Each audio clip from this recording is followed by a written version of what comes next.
All right, good evening, everybody. How's it going? This is Tech Thursdays, episode 156. So the last episode was 2 weeks ago. We missed last week because unfortunately I wasn't able to host the show last Thursday, but we try not to miss episodes if at all possible. I think the worst I've done in a year is like I missed 2 episodes, I think in 2024 or something. But yeah, I had too many things going on last week. But unfortunately, I did do the overclock testing on this CPU, the 99. I guess it's unfortunate, but the main thing I want to point out is this CPU, the 9950X 3D2, is kind of pointless to overclock because I did overclock it. If you guys saw the YouTube shorts, I overclocked it. It doesn't really have a lot of margin built in the chip. It's already kind of factory overclocked. I was able to get 5.7 gigahertz on CCD 0 on the best, like the 4 best performing cores. So it kind of improves single thread, but if you have one of these, suffice it to say, if you do actually get a D2, you don't really need to overclock it because AMD already overclocked it for you from the factory because the CPU pulls like 200. Like when I overclocked it, it pulled like 260 watts. So it's like 30 watts over what the maximum available is out of the socket. So not really much margin there for overclocking. So you can try to get 5.7, maybe 5.8 on the best 2 cores. I tried 5.8 and I explained it last weekend when I was overclocking it with Forza Horizon 6. It can be stable in like most everything except very, very CPU demanding games.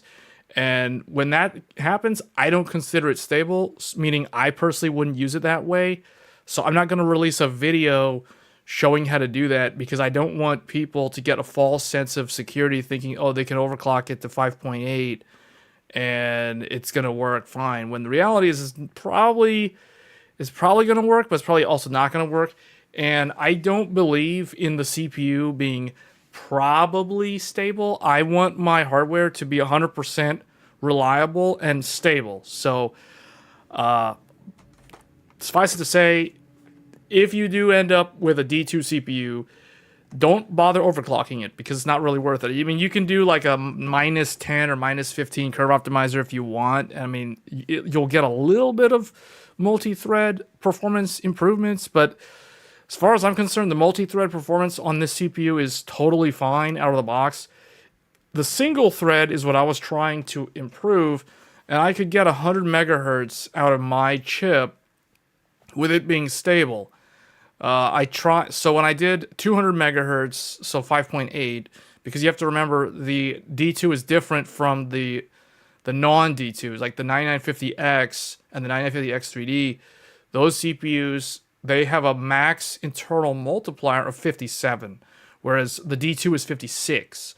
So when I was overclocking it, I forgot initially that the maximum fused multiplier limit in the microcode is 56, not 57. So I was doing all my calculations were all wrong. I was off by like 100 megahertz from stock, so it's like I kept on making things hard for myself. Once I figured that out, then things were a lot smoother with the overclocking process. But, you know, we're talking like 100 megahertz, and you're adding like 30 to 45 watts of electricity through the socket when you do that. So it's like, is 100 megahertz worth like 30 watts? I don't know. It's going to depend on the person. I think if you're really, really willing to overclock these type of CPUs, it's really more for like a hobby. Like if you're into overclocking competitions, like if you're using a chiller or dry ice or a fully custom loop or something where you're actually overclocking using canned benchmarks like Y-Cruncher, even though Y-Cruncher is not meant to be a benchmarking stability tool. But if you're using overclocking tools like Prime 95, OCCT, etc., Intel Burn Test even, that's an old one. But like those people who do that they know exactly what they want to do when it comes to overclocking. But for normal people that are thinking that you can get better performance out of it, it's better to just leave it stock, to be honest, because it's already like it already comes from the factory with a much higher power limit. So yeah, it's kind of already overclocked. And I'm not a huge fan of undervolting. Undervolting kept causing me issues when I was using the external E-clock.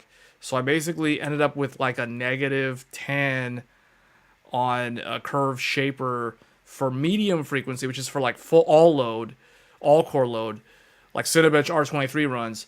But like single thread, it's really interesting because PBO doesn't really help single thread.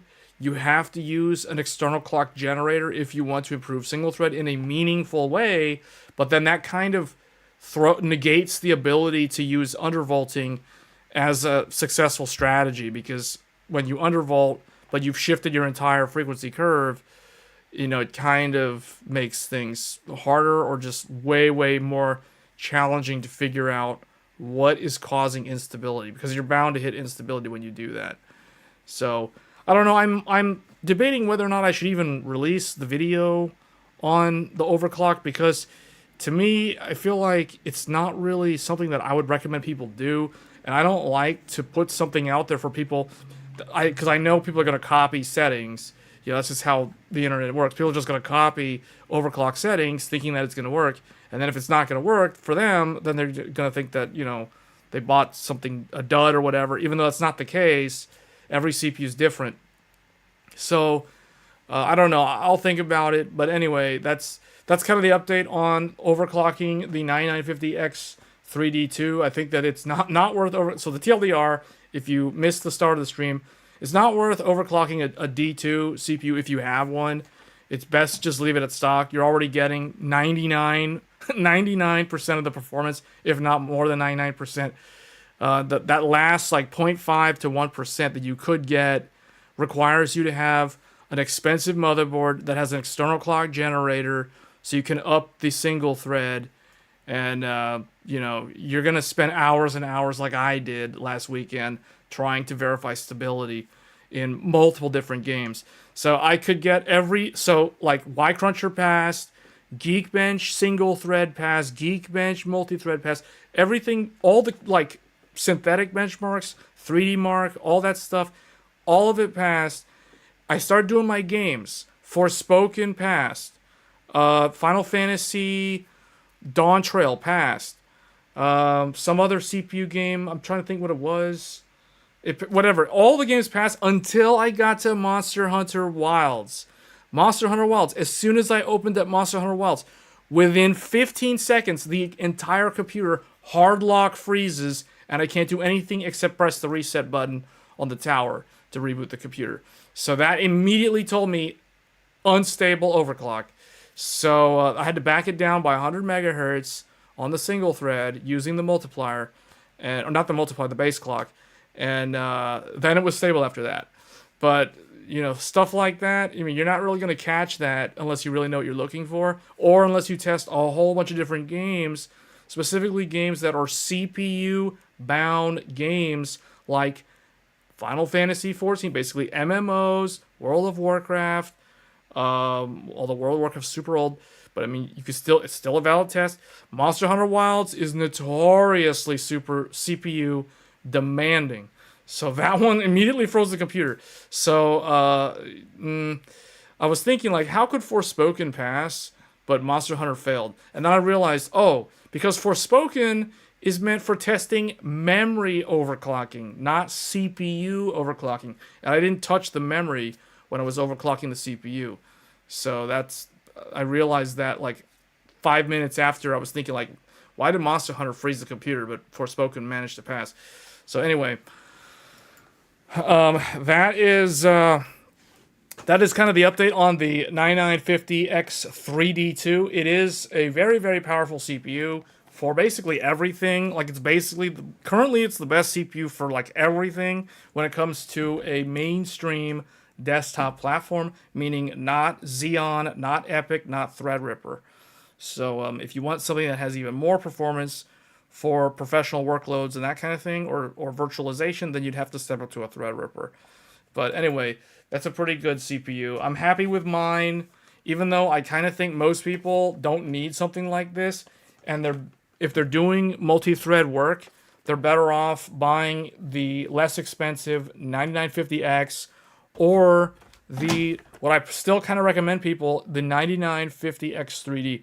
I really think the 9950X 3D is the best CPU currently. The D2 is kind of overkill. It doesn't really do anything. Like, it's not really better. It's more power and it's a tiny bit faster. But I don't think it's worth the extra price, the extra cost involved. But anyway, so that is the TLDR on that. I guess I spent, what, almost 20 minutes. Wow. Actually, no, not 20 minutes. More like 10 or 15. Anyway, guys, so that's it. If you have any questions on overclocking the CPU, let me know. We could dive into that. If you want to do a deep dive, we can do a deep dive on the overclocking, how it works. We've done that before on this channel. But I do want to kind of talk about stuff that I think is probably more interesting unless you're not interested in gaming. And we are going to talk about the PlayStation 6.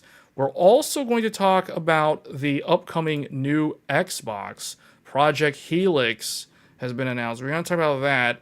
Microsoft has an article from like 2 months ago where they talked about kind of like what they plan to do there. But I do want to talk about probably the biggest game that has launched this year. And that game is Forza Horizon 6. This game kind of caught me off guard.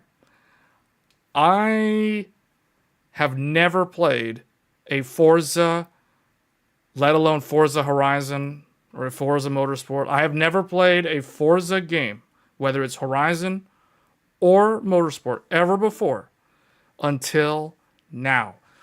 Forza Horizon 6 is the first game that I played in this franchise, and I had no idea what to expect. I kind of had a general idea of what the game was about. It's like, oh, it's a driving game. It's not super heavy simulation based. That's their motorsport based game franchise. Horizon is more of like open world exploration. There's a story. There's racing. There's multiplayer events. There's multiplayer competitions. You got like PvP racing. You got PvE racing. You got the story mode. You know, it's a big map that you can explore and find cars, find like random things, find deals, whatever. Like basically collect a whole bunch of cars. It's basically an excuse to drive around in a bunch of different cars, ranging from like old classics, sports cars, muscle cars, tuner cars, supercars and exotics, and luxury cars, and even like regular normal cars from like the 1970s and 80s and 90s. So it's really, really varied in terms of the gameplay. I was not expecting the gameplay to be as fun as it actually is.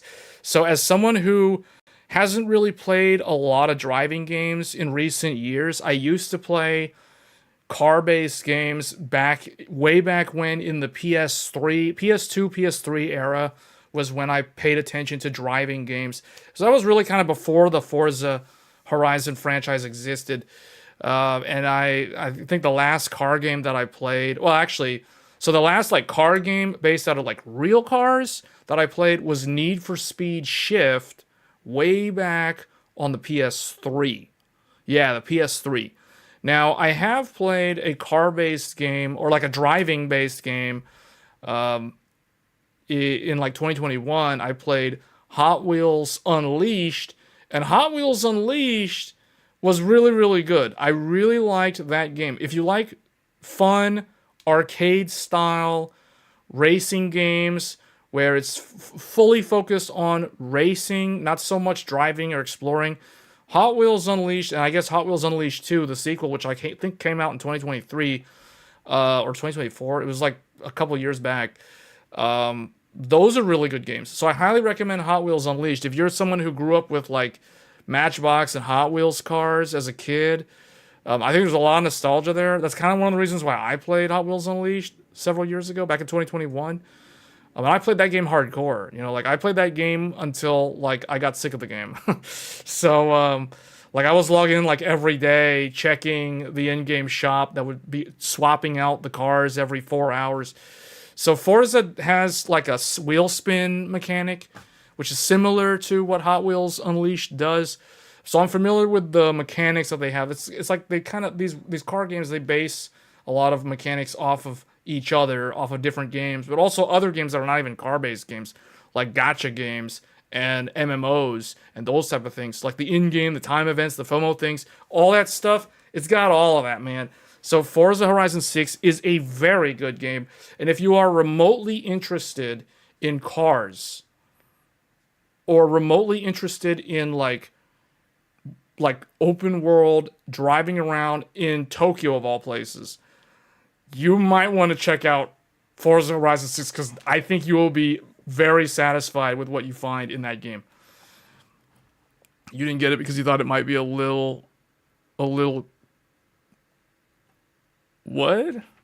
You didn't get 6? Did you play 5 though? 6 is good, man. 6 is really good. It runs really well too. That's the thing. It looks amazing. It has full ray tracing, and it runs really well even with global ray trace global illumination and ray trace reflections. So it's still kind of hard to run. If you're trying to run it like 4K resolution, you're still gonna have to rely on upscaling. We're gonna look at the results from Tech Power because Tech Power Up, they benchmarked like 30 plus GPUs. So we're gonna look at the results. If you guys tuned into the weekend live stream last weekend, I was live streaming the early access of Forza Horizon 6. I have since gone into the rabbit hole of racing simulation and all that stuff. And yeah, I actually super googly, one of the longtime viewers of the channel was telling me about his living room setup for like not just driving games, but just gaming in general, like the home theater, living room, whatever you want to call it, the entertainment setup. And I was thinking, man, I kind of think I need to upgrade mine at some point. But I started playing Horizon 6, and oh man, Horizon 6 is like, that was the game that broke the camel's back. It's like me procrastinating, focusing on my home theater, the living room setup. I was like, oh, here we go, man. Here we go. Forza Horizon 6 did it. Horizon 6 is forcing me. I feel like it's making it compulsory that I upgrade my living room entertainment setup because this game is so good that I want to play the game with a wheel. Like, I want to play with the wheel in the game. I don't just want to be using a game controller the whole time, even though if you're starting out, the controller is definitely the way to go if you're playing competitively. Like, if you're trying to win online PvP matches, controller is much, much easier to win races with. I'm not saying you can't do it with the wheel. It's just, unless you're like really, really well experienced with the wheel, it's going to take a lot of practice. It's almost the same as if you were to play a fighting game like Tekken 8, for example, or Street Fighter 6. Like, if you were to play those games with a game controller, it would be much, much easier to learn the game and win matches compared to if you were to use an arcade stick. You know, like an arcade stick. Like hardcore playing Tekken 8 with an arcade stick. Like how the pros do it at EVO. You know what I'm saying? So, like, driving in a driving game with the wheel, the pedals, the gearbox, the shifter, all that stuff, the paddle shifters. I use the paddle shifters, but that's no different from using an arcade stick in a fighting game. That's the way I feel. So it's so much more immersive, and it feels so much more rewarding to play it with with the wheel. So I was like, oh man, I gotta play this with a wheel. So I busted out my old wheel. I don't know where the box is. The box isn't here, but if you guys watched the weekend live stream last weekend, I was using my Logitech Driving Force GT. Driving Force GT. That is the wheel that I've had for like 15, 16 years. I got it in like 2010 from Fry's Electronics. I paid like $99 for the Logitech Driving Force GT. That thing it has the Gran Turismo logo in the middle of the wheel. And it's it's funny because it's like if you were to go and look at the modern Logitech racing simulator wheels, they still keep the same design of that old driving force. The driving force actually works, but there's some caveats with it. So it's like the driving force GT requires, if you're running it on Windows 11, I have no idea how it would work on Linux. It probably doesn't even work on Linux because there's no drivers. The way you have to make it work on Windows 11, and this is also true for Windows 10, you have to disable memory integrity. And some people are not going to want to do that. So it's kind of a deal breaker for a lot of people immediately because you have to turn off memory integrity so your computer becomes slightly less secure. That way you can install the legacy Logitech gaming app that will allow you to customize the wheel and actually have full control over the wheel, like the turning radius, like up to 900 degrees, for example, and all that kind of stuff. So otherwise, there's the G Hub. Logitech G Hub does not work with the old wheel that I've got. It's incompatible because the wheel's way too old. I think so, man. I think if you had, yeah. But those of you who have a really nice like home theater setup or like a room where you have the space to put like an actual racing sim, like you know what I'm talking about, like the frame, the chair, the wheel mounted, the pedals mounted to the bar on the floor and all that stuff. If you've got that, man, this game is so satisfying to play with that kind of setup. So I highly, highly recommend Forza Horizon 6. I do think that Forza Horizon 6 is one of the best games that has come out in 2026. When I look at my game list, I actually have to bring up my game list now because I am on a computer that I haven't used in like 2 weeks.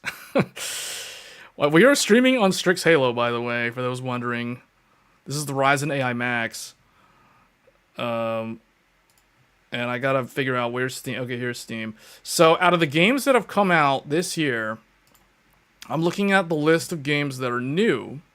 So we have Code Vein 2, Crimson Desert, Fatal Frame 2, Crimson Butterfly Remake, The Legend of Heroes Trails Beyond the Horizon, Monster Hunter Stories 3, Neo 3, Pragmata, Resident Evil Requiem, Saros, and now Forza Horizon 6. Out of all those games, I strongly believe that out of that entire list, there's only 2 games on that list that I can see getting nominated for Game of the Year. And out of those 2 games, I think Forza Horizon 6 has a better chance because Crimson Desert, which is the other game, Crimson Desert is too hit or miss with too many people. Like, Crimson Desert, we've talked about this before, but Crimson Desert is... I have a saying when it comes to Crimson Desert. Crimson Desert is the only game that I know of that is released in 2026 that is so good and so bad at the same time. It is simultaneously such a good game while also being such a bad game. And those of you who stuck with Crimson Desert since launch, you guys kind of understand what I mean when I say that. Like, the intricacies, the nuances of why, like, the button mapping system is so non-standard that automatically makes it more difficult than it needs to be when learning how to play the game. The overabundance of random, like, tutorial things that will pop up. Even, like, 5 hours in the game, you'll still have tutorials popping up. So it just kind of slows, breaks immersion constantly. But on the positive note, the game looks amazing. It's a vast open world. You know, it's a big sandbox. There's so much to look around and do and see and experience. But it just, I don't know. It's such a mixed bag. It's the epitome of a game that does not know how to maintain a scope. It's like it just goes big and it just never stops. And it's like, I don't know. That's going to alienate some people, and that's why I think Crimson Desert, as good as that game is, it is not a perfect game. And there was the whole controversy with like the Intel GPUs and all that stuff early at launch, and that kind of, tarnished its name or whatever. But anyway, Crimson Desert is still a really good game. But Forza Horizon 6, I think Forza Horizon 6 is an even better game. It's a more grounded game. It actually maintains scope, unlike Crimson Desert. They could have built the entire like Tokyo metropolitan and the outskirts area. Thankfully, they didn't actually do that. They kind of condensed it a little bit so that the scenery changes more dynamically, more quickly. So it's constantly drip feeding you all this new stuff to take in and see and do, and the exploration aspect. They've taken something out of like The Legend of Zelda, out of like Genshin Impact and gacha games with the wheel system and all this stuff. So it's really, really good. This is coming from someone who is not a huge fan of driving games. But yeah, man, Horizon 6 currently is probably what I would say is game of the year right now. Out of all the games I've played, and that says a lot because you guys know me. I've been hyping up Neo 3. I've been saying up until now, Neo 3 is my personal game of the year. But I kind of think now that I've played Horizon 6, I'm not done playing Horizon 6. Horizon 6 is the only game, let's put it this way. Horizon 6 is the only game out of all the games that have come out in 2026 that has made me feel like I have to update my home gaming setup. No other game compelled me to do that. Not Crimson Desert, not Neo 3, not Pragmata, Resident Evil Requiem. None of these games made me feel like I need to update my living room gaming home theater setup. This game did it. Forza Horizon 6 succeeded where all those other games failed.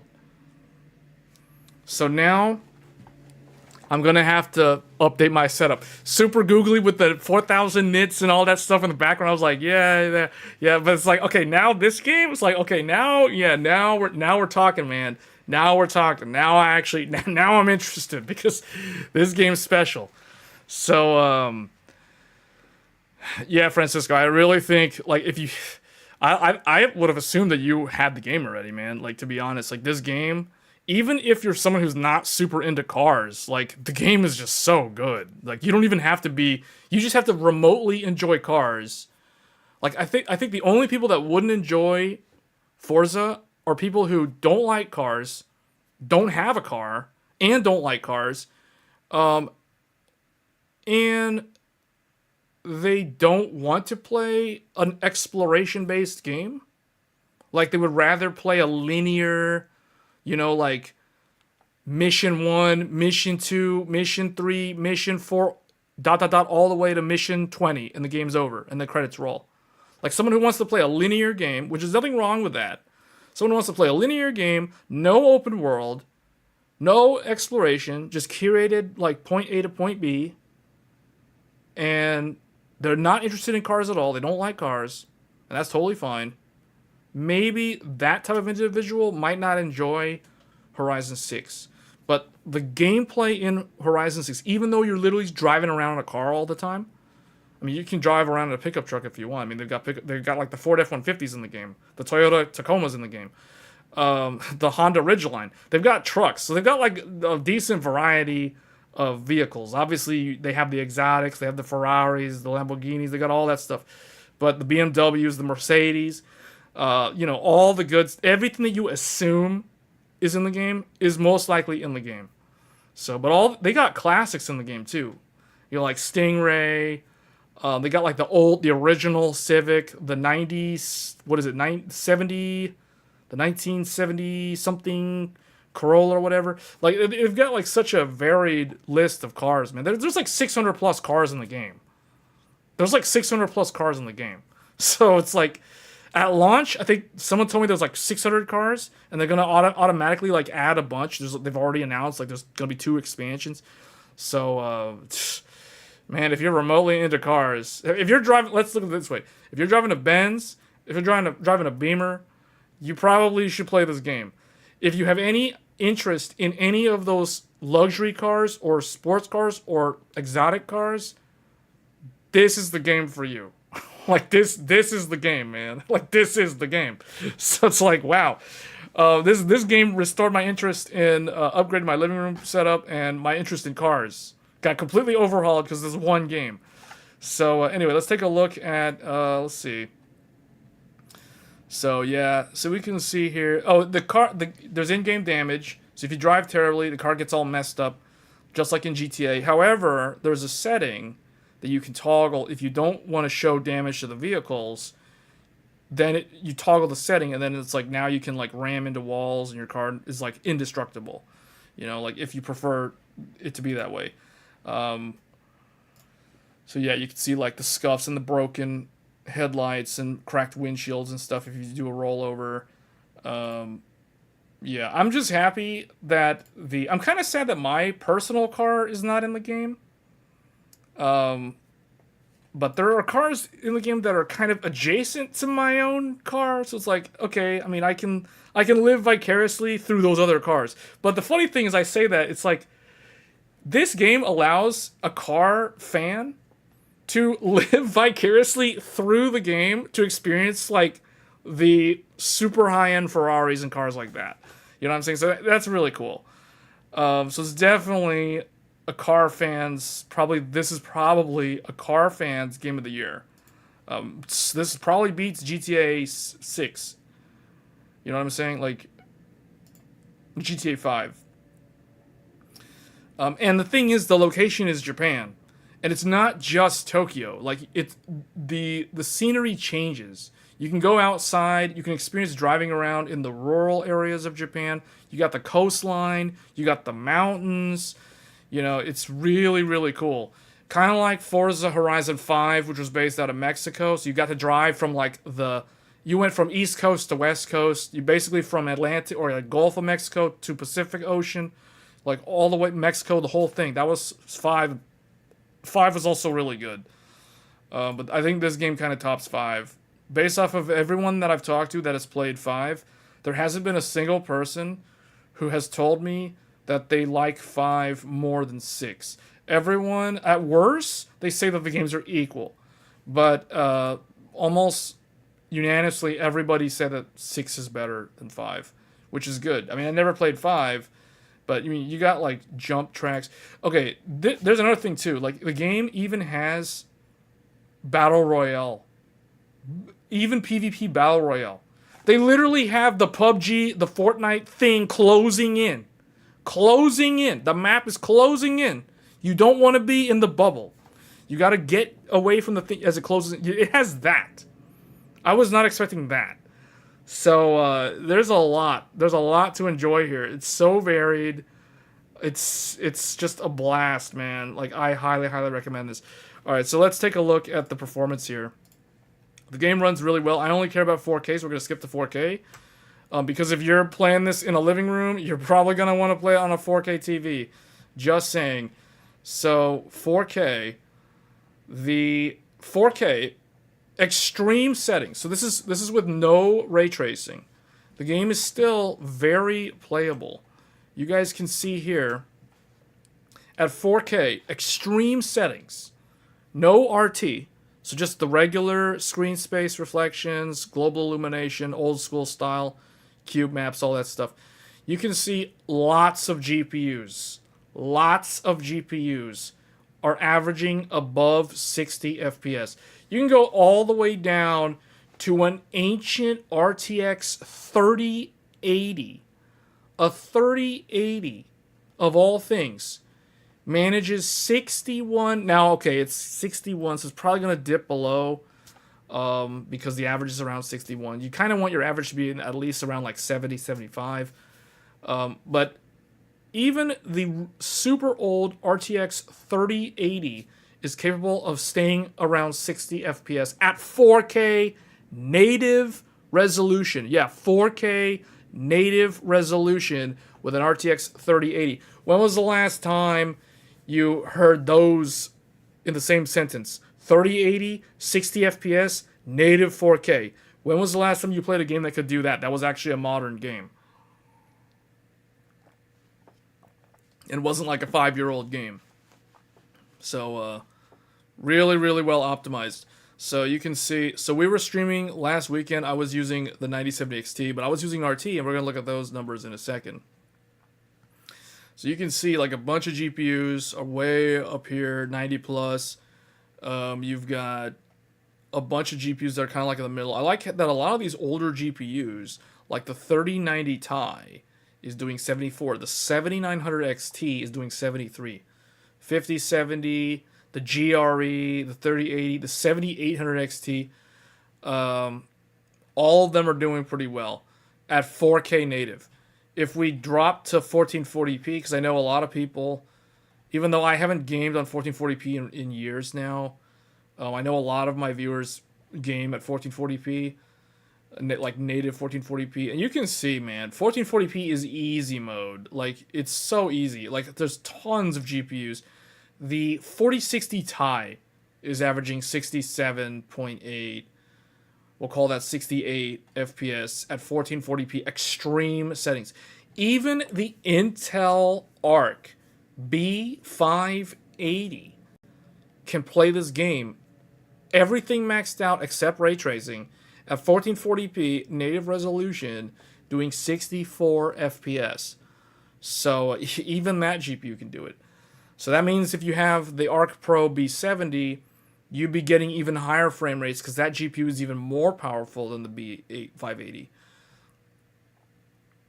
So the only GPUs that fall short at 4K, or no, at 1440p, are the 3060 Ti and everything underneath it. So like the 7060, the A770, those cards are more like 1080p graphics cards. But you go to 1080p, and all of the cards, except maybe 3060, this is 3060 12 gig, and the 7600 8 gig are struggling. So that's at 1080p. It's kind of weird. This one's 55, and then here it's... Okay, so never mind. Okay, so if we go to ray tracing, because this is my preferred way to play the game. So ray tracing, at 4K, the game with all the RT maxed out, the game is no joke. Only the 5090 can handle the game at 4K native with all the RT maxed out. Every other graphics card, even the once mighty 4090, cannot handle Forza Horizon 6 at native 4K with ray tracing maxed out. There is only one GPU that can do it, and that is the 5090. Everything else fails. They all fall short. This is where upscaling comes in to save the day, though. So personally, like what I would do if I'm gaming at 4K, I'm using quality, so I'm playing 1440p upscale to 4K, and that basically means that a 9070 XT, a 5070 Ti, all of a sudden those guys 4080, 5080, all of a sudden they can play the game, above 60. So that's kind of like the thing you got to do is upscale, unless you're using the 5090, but the 5090 has the power consumption problem. So performance with upscaling. This isn't what I was looking for. Well, anyway, let's go back to this one. So yeah, you can see native 4K, but then if we do this 1440p, what I like to do is I look at these results, because these results kind of indicate to me. Oh wait, no, this is not upscale. Yeah, this is the native results. But you can look at this, though, to see what would happen if you were to, like, render it at a lower resolution than an upscale. So I don't know. Why did they... Hold on. This is minimum, that's why. I was like, wait, what is this? Okay, so, yeah. So this is the native, and then this is what I was looking for. So this would be, like, quality preset.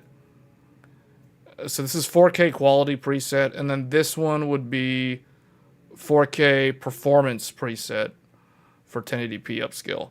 So you can see, again, with the 1080p upscale, there's a lot that are playable, all the way down to like the 5060 Ti, the 7800 XT, the 9060, well, 9060 XT kind of falls short with the ray tracing maxed out. But yeah, you can see the game is actually quite playable with ray tracing, which is really interesting. Can you test it on B70? Yeah, I can test it. I'm going to estimate that the results will be similar to a GRE. So it's probably going to get, like around 48, 50. That's going to be my estimate. 45 to 50 is where I expect it to be, with ray tracing maxed out on quality preset, meaning 1440p upscale to 4K. I mean, the thing is, if you have a 32 gigabyte GPU, you should be using 4K as the output resolution because you have so much VRAM. No game beats Midnight Club 3 Dub Edition. The most fun you had driving. Let us see a sequel. Midnight Club Dub Edition is. I'm familiar with a game called Midnight Dub Edition Remix. I am now running my 5090 at 800W with Thor 31600W and ROG equalizer daily now. But I keep the living room non-astral 5090 at stock. You really are running that at 800 watts though? Does that equalizer really, like, how does it work though? Because does the equalizer actually have the circuitry required to balance the pins? Because that would require a lot of circuitry to do that. Like variable resistors. Is that what it's using? To actually change the current delivered per wire? That would require variable resistors on the power supply side to do that, since the GPU doesn't have that. You keep the living room non-astral 5090 at stock. So, okay. Yeah, we're going to talk about racing simulators next. Midnight Club 3 Dub Edition. I remember Remix. Midnight Club 3 Dub Edition Remix. Yeah, man, I have that game on Xbox original. The original Xbox. I have that game. Yeah, that game was fun driving through the city. That was very arcadey though. You don't want to be using a wheel with that game. No pin balancing, but each pin can take up to 17 amps. On the power supply. But not the cable, though. Oh, you're using the cable thing? See, that cable thing, DeBauer did a whole video about that thing. I don't know if that cable actually makes much of a difference, though. Yeah, I don't know. I mean, I'm just using whatever came with the power supply. But the 5090 is a card that I would never overclock, and I would never run above the stock BIOS. I don't know. It's just too dangerous, man. Like, something that expensive, I am not gonna risk like the connector melting. I don't care if it's under warranty, like, because if it melts, first of all, it's fire hazard if it happens. Second of all, you're still gonna have to deal with the warranty claim process and have to, do the email case, all that. Like, I would rather not have to deal with any of that. So it's like, if at all possible. So it's something that expensive that uses that much electricity out of the box. It's kind of like, what I was saying at the start of the stream with the D2.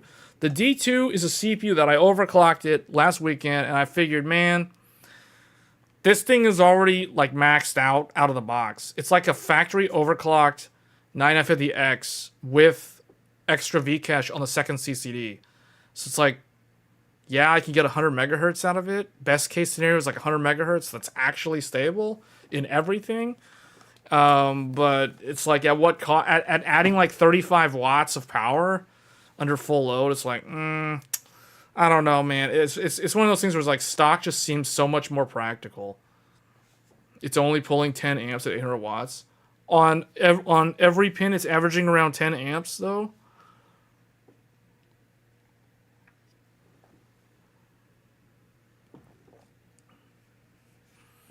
See, a 12-volt connector with actual load balancing would require a lot of circuitry to do that. Variable resistors are, first of all, variable resistors are not small, so it's not going to be some tiny little PCB that has like little resistors on there. No, a variable resistor is going to be big. So variable resistor is going to require a really big, chunky connector that actually has a circuitry to do that. So it's like, that thing's, first of all, it has to be right angled because it's not going to fit in the case. I don't know. I don't like the 12 volt high power connector. Like, I literally don't like it. I don't like that connector. I would much rather they not use that connector, or I really wish, and I don't understand why Asus or nobody did this already. Like, why didn't anybody manufacture a 5090 with two 12 volt high power connectors? Are they not allowed to do this because of NVIDIA? Does NVIDIA threaten them? It's like, oh, you can't do that. We're going to take away your allocation. You can't get chips anymore. Like, they're doing it out of necessity to make the cards safer. So it's like, why isn't that a thing? I don't know. The 12 volt high power thing is, I really don't like that connector. And the fact that the blower style Radeon Pro that I have uses that connector does not inspire confidence. It's like, personally, for that, it's not a problem because it's a 300 watt card.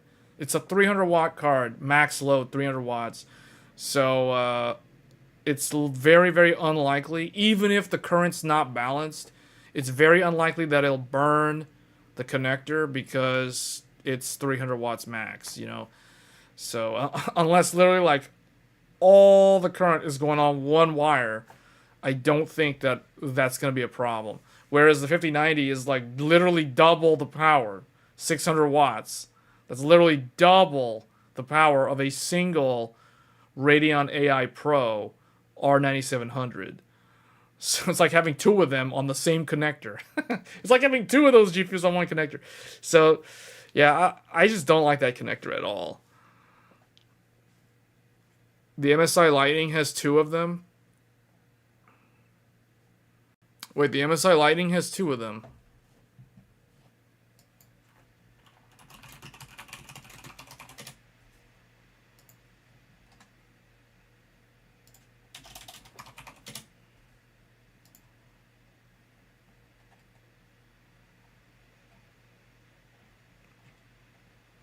How come when I try to find the picture of it,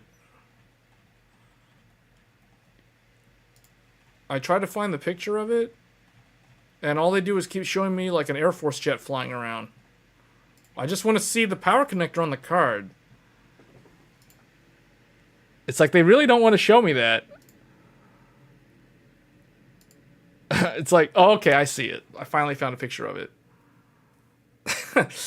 Okay, so the MSI Lightning has two of them. So, I mean, I guess that's the safest one technically.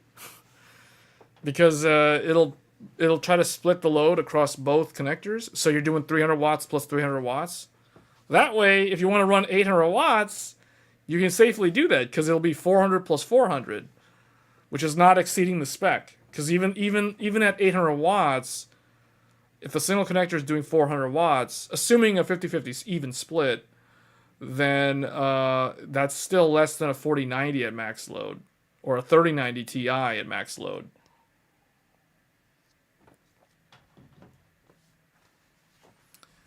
But the fact that this keeps happening, and this is a problem that people who own this graphics card have to keep thinking about, or like the fact that people have to utilize workarounds to safeguard against a meltdown. The fact that that is actually a thing, to me, just fundamentally seems problematic for the PC DIY industry. I mean, if you think about it, it's like you buy a graphics card, but in the back of your mind, you have to be aware, like the fact that you have to be educated about how that connector can melt. Like, that automatically just seems wrong. Like, fundamentally wrong. The fact that that actually is a thing. Because it isn't something that people think about when they buy just some random graphics card. They shouldn't have to think about that. Oh, the connector might melt. Oh, I got to make sure that I plug it in all the way. Oh, I got to make sure that it's angled correctly. I got to make sure that the wires aren't bending too much and putting too much stress on one side. The fact that you have to jump through all these hoops to ensure, or at the very least mitigate, the potential for a catastrophic fire hazard issue seems, to me, it just doesn't seem right. So I don't know. Like, the way I handle stuff like this, I just use what is provided by the major component manufacturers. So the power supply.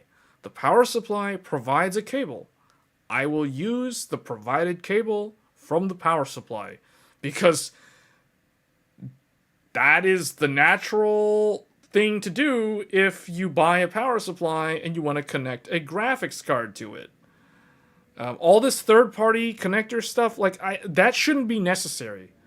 That really shouldn't be necessary, to be honest. And it's like, I don't know how much I trust third-party cables, because do these third parties also make power supplies? Like, it's like, okay, yeah, they test with OEM power supplies. It was like, so do the power supply manufacturers. So it's like, who do you trust more at the end of the day? So I'm just not happy with the whole, like, that all the stuff surrounding that connector, the bad history that connector has had ever since it entered the industry with the 40 series, like the 4090. The fact that it was melting on the 4090, a 450 watt TDP GPU. It was kind of rare. It didn't happen that often. But then you get the 5090, 600 watt TDP. And now all of a sudden the melting connectors start happening more frequently, more commonly. You go watch any repair shop YouTube channel, the guy will literally tell you what he sees because he's the one fixing all the problems. It's like, these guys know that there's a problem, you know? Like, you got to trust what these guys are saying, because these guys are literally having to fulfill warranty replacement fixes from large quantities of cards that have failed. So those guys know what they're talking about. And if they're saying there's a problem, and they're seeing day in, day out, 5090s are coming through their shop having to get fixed because melty connectors, messed up connectors. Sometimes it's user error. Sometimes the user literally damaged the connector because they learned, oh, it's so dangerous. So they go and they shove it in there with all their might and they break the connector, and now they damage the GPU. They didn't even get a chance to work right. The fact that is a problem because it has the induced anxiety in the owner, causes user-related damage to the part. That's a whole nother thing. But it's like, that would not have happened if the connector was not so bad. You know what I'm saying? So it's like, whoa, dude. Like, I don't know. I'm just not a fan of the 12 volt high power connector. If they want to use that, personally, if they want to use that on a 600 watt card, they got to put two connectors. They can't. I've done the math. I have like 2 YouTube videos where I've calculated the safe margin. 10 amps is not safe. 10 amps is not safe long term. 11 amps is not safe. It's probably okay for like a gaming session, but I would not run 10 amps or 11 amps on that connector like for like extended periods of time, based off of my calculations. Because the thing that no one seems to talk about when it comes to why the connector melts, there's 2 things that no one ever brings up except me, as far as I know. I mean, okay, that's not true. Gamers Nexus, when they did their whole X-ray video, and I think Derbauer also covered in one video, they found debris. They used the phrase debris.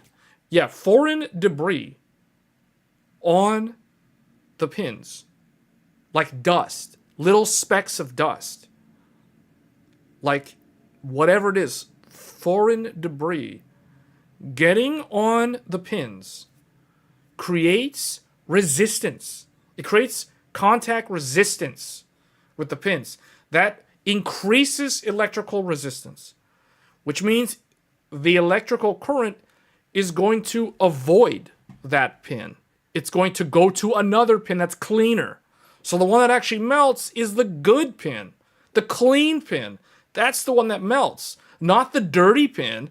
The dirty pin survives because the dirty pin has high resistance. So it's like, let's discuss this. Let's show this in paint. I didn't expect to talk about 12 volt high power on the stream, but here we go. So why does it melt? Well, let's do a straight line. 1, 2. We'll just draw it angled like that. Let's do straight lines. 1, 2, 3, 4, 5, 6. You have 6 wires, 6 pins. 6 pins. So, you look at an X-ray. Whoops, I don't want that to happen. You look at an X-ray of the connector. Gamers Nexus did this, and DeBauer also did this. They look at it under the microscope, under an X-ray microscope. And what do they see? What do they see inside the connector?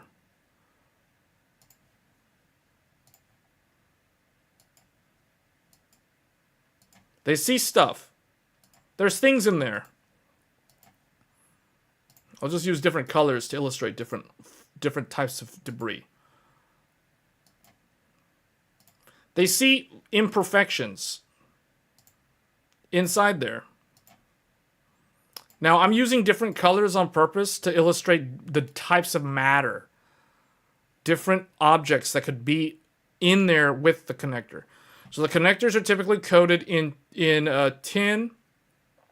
They have a tin covering, plating.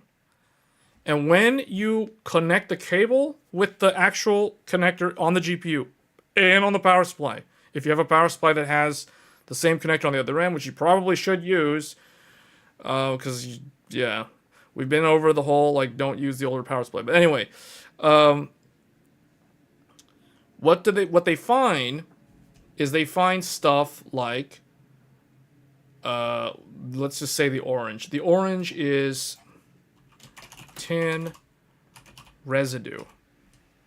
So tin residue means when you connect the cable with the pins, the metal on metal friction causes it to ever so slightly scrape against each other, breaking off at microscopic levels tin, the metal, exposing the underlying material, the actual copper wire underneath. It's at a microscopic level, so if you visually inspect the connector, it's going to look normal.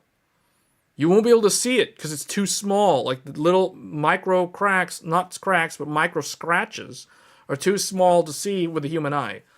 So they see tin residue. What else do they see in here? Something that they call foreign debris. Foreign debris in green. And then there's another thing too. What did I say? This color. This one would be like contact. It's like contact. It's like like structural. Not debris, but it's like structural imperfections. Or like surface imperfections. So there's like different sort of things that exist there at the microscopic level. So you can't even visually see it without a microscope or an X-ray microscope. But the main problem is this is what a lot of people were focusing on initially. Which is, yeah, that's definitely a valid thing to focus on, because the more tin that's removed, the more you're degrading the durability of the actual metal contacts. But personally, I think this one, which most people have overlooked, is the biggest concern. And I suspect that the people who are running into, like, okay, if I was someone who was trying to figure out what, like, is there a correlation with the type of users that encounter the melted connector versus users who do not encounter the connector. So it's like one of the questions that I would like, the first thing that comes to my mind is, does the user have pets, cats or dogs in particular? That's question number one. Does the user have pets? And at first, this is like, why would he ask this question? Like, what does this have to do with the 5090? Like, the dog's not chewing on the wires. No, it has nothing to do with the dog and the wires. It's the fact that pets shed the, like, dander, pet dander, fur, all these things, particles, dust particles, are literally like the bane of these type of things' existence. Because foreign debris could be so many things, but usually foreign debris is carbon matter.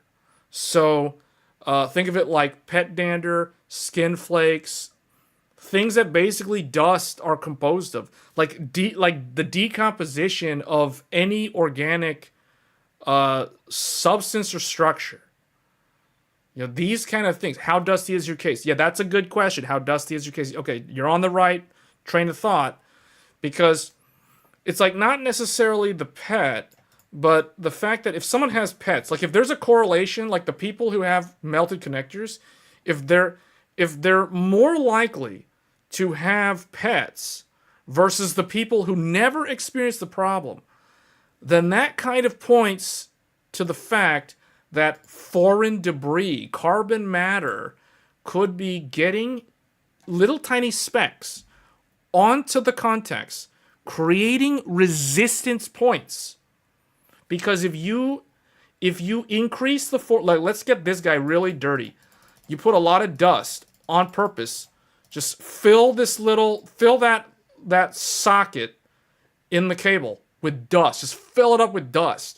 And then connect that thing onto your $4,000 graphics card and then turn on and see what happens. So it's like, I ain't going to do that because I kind of know what's going to happen. What's going to happen is this guy's going to be at full load, this guy's going to drop to like 4.3 amps. This guy will be at like 6.8 amps. This guy's going to be at like 6.7 amps. You know? 7.1 amps. 7.4 amps.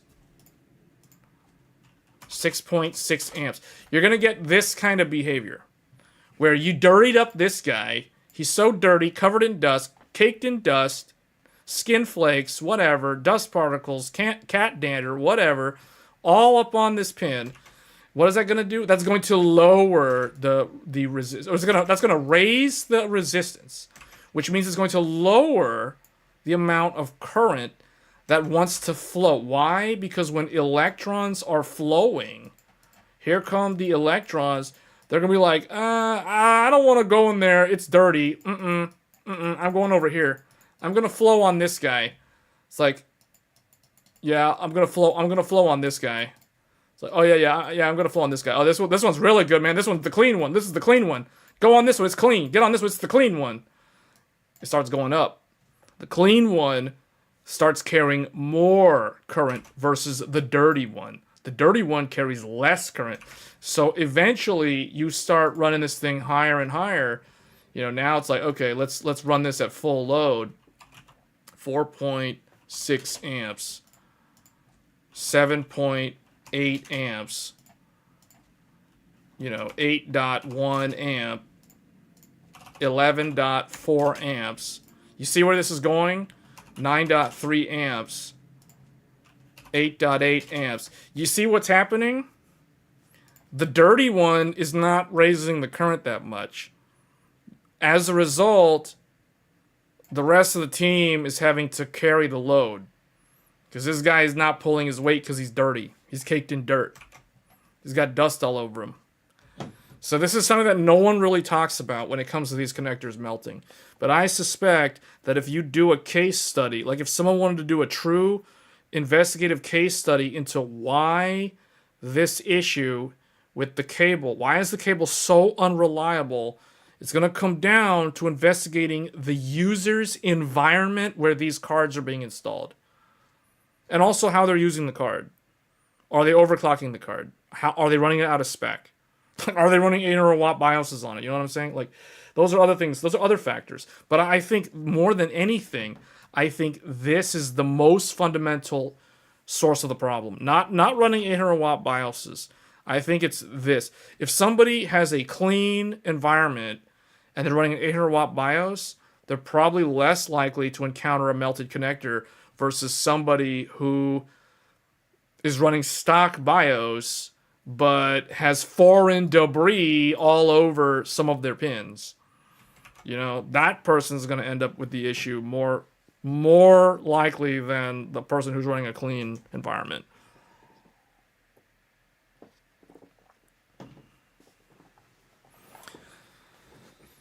The other thing too is the plastic housing. So the melting point of the plastic is another thing that I question, or the stability of the plastic. Because you remember, these connectors, these metal contacts are encased in a plastic housing. So what I question is the type of plastic that they use to encase these pins. How durable? What is like the melting point of that plastic? The material that they're using also matters, because the plastic, when you connect the connector, little tiny flakes, call them structural imperfections, or maybe it turns into foreign debris, but plastic, tiny little microscopic plastic chips, when you slot in the cable into the GPU socket or the power supply socket, the plastic on plastic, just like metal on metal, but plastic on plastic, the plastic also has friction. And I wonder if the plastic material that the manufacturers for these cables are using, is that plastic durable enough to handle the friction, plastic on plastic, as well as the high temperature of the metal inside. The metal runs hot. The plastic surrounding it is basically it's not even a heat sink. It's literally trapping the heat in that small, tiny little space, and the heat will radiate to the plastic, and the plastic just has to dissipate into the air. Can that plastic hold up with all that heat in the core, meaning in the pin? So it's like, if the pin is the core and the surrounding area is plastic, how good is that plastic at resisting the high temperature swings of a GPU with high current load through those wires? You know what I'm saying? So that's another thing too. It's like, you have such a small pin, you have all that current concentrated, it's going to run at high temperatures. Is the plastic durable enough to not degrade over time? Because I have seen the images where it literally looks like the plastic melted. So it's like, how good is that plastic? The plastic should be strong enough. I guess it melts as a fire protectant, like a fire retardant, to slow down the likelihood of a fire getting out of control. But man, to me, there's still so many like variables here to look into to figure out why this keeps happening. And it's just a poorly designed power delivery system, to be honest, because it's like one big slab of metal, and it's like they're going to want to flow to the one with the lowest resistance possible, since it's all the same contact point. They're all bridged to the same contact point, which means they're going to want to favor the cleanest pin with the most amount of current.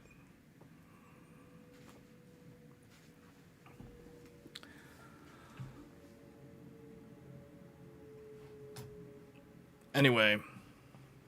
Okay, so that is something that I was not expecting to talk about, but I think it's useful to bring this up for people who either weren't aware of it or were kind of wondering, like, what are the things that could cause this to happen? Like, why does it happen? So, Okay.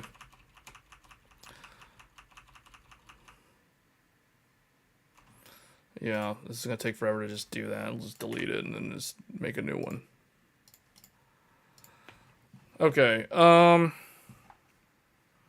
So Forza Horizon 6. The game is really good. It's just too good, man. It's the only game I've been playing. I can't play any other games. This is the only game. This game basically got me to quit all of the games except this one game.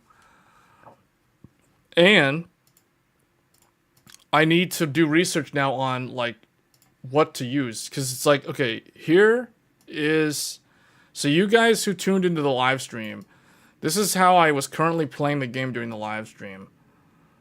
So this is the setup that I was using. This is not correct. Hold on. It's this. So 32-inch, 4K. And man, the only thing I've realized, if there's one thing I've realized from the day I started playing Forza Horizon 6, 4K is the only resolution that matters. It's like the other resolutions are so terrible. 1440p is god awful now. It's so low res. Okay, so okay, this is, I don't know, is this correct? Let's do this, I guess. Okay, so we have that monitor, this monitor, and this monitor. And before anyone asks, no, I'm not playing it with 3 monitors. I'm playing the game on the middle monitor. So we have LG Ultra Gear Plus 32-inch 4K W OLED. The LG W OLED 240 hertz. This is like in-game level monitor. You know, forget about these 2 monitors on the side. These 2 monitors, pretend they're not even there. They're just there because it's like, this monitor is for like YouTube chat, and this monitor is for like the Steam app and task manager or whatever. That's what those monitors are for. Those monitors are not for the game. Like, I'm just saying. So the game is only on the middle monitor. So, this is kind of how I was playing the game last weekend. I've since changed the setup. So we're using the normal monitor stand from LG themselves. And then these guys are using their whatever stands. You know, like this is it. This is so I'm gonna first I'm explaining to you guys like the stream PC setup, and then we're gonna get into like the home theater, because I gotta redo the whole home theater because of this one game. Like this one game, man, it's crazy. Okay, these 2 other monitors are rinky dink. These are what I call the rinky dink AOC Agon 24-inch 1440p 144 hertz TN panels. TN panels. 1440p 144 hertz. You have this one, and then you have an identical one. AOC Agon 24-inch 1440p 144 hertz TN. Gamer monitors. 1440p feels so 2017. Because this monitor, 2017. This monitor, 2017. This monitor, when did I get this monitor? 2024. W OLED, 2024. End game setup right there. So, oh, the wheel. The wheel. Okay, the desk. The desk is like this. This is the desk. Okay, whatever. That guy's hovering, but just ignore that. And then we have a wheel bolted on. We got the wheel. The Logitech wheel. The stick shift. So you have the knob. You got the stick shift knob. Included, you have the paddle shifters, you know, all that good stuff with the wheel. And then down here you have the pedals, the pedal box on the floor, like down here. So you got your accelerator pedal, and then you have the brake. And that's it.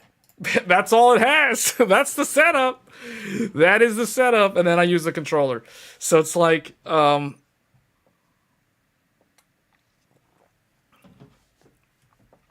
OLED feels not good. Too low res. Terrible text clarity. Reading text and working with those monitors would be awful because the pixel density's not good enough. Unless it's 24-inch, it's pointless. 4K is where it's at. I'm just saying. 1440p is so, like, anywhere from, like, 2015 to, like, 2022 is, like, 1440p. So, I'm sorry. Those of you on 1440p, especially if it's 27-inch OLED, yeah, the text clarity on that is not good. The readability on that is not good. So, because it's not high enough density. The pixels are way too big to look good on an OLED. So that does feel 2017. I mean, it's not good, man. Sorry. It's not good. 4K is where it's at. Because at 4K, the pixel density is so crisp that text clarity on an OLED is a non-issue at 4K 32-inch. Because it is so crispy. 27-inch is even better. But 27-inch might be a little bit too much for 100% native Windows scaling. For a lot of people at 27-inch. But yeah, this is like the real deal. Okay, so this is like the most immersive experience. 4K, 32-inch, OLED. My goodness. I experienced Forza Horizon 6 for the first time last weekend and realized this is so good.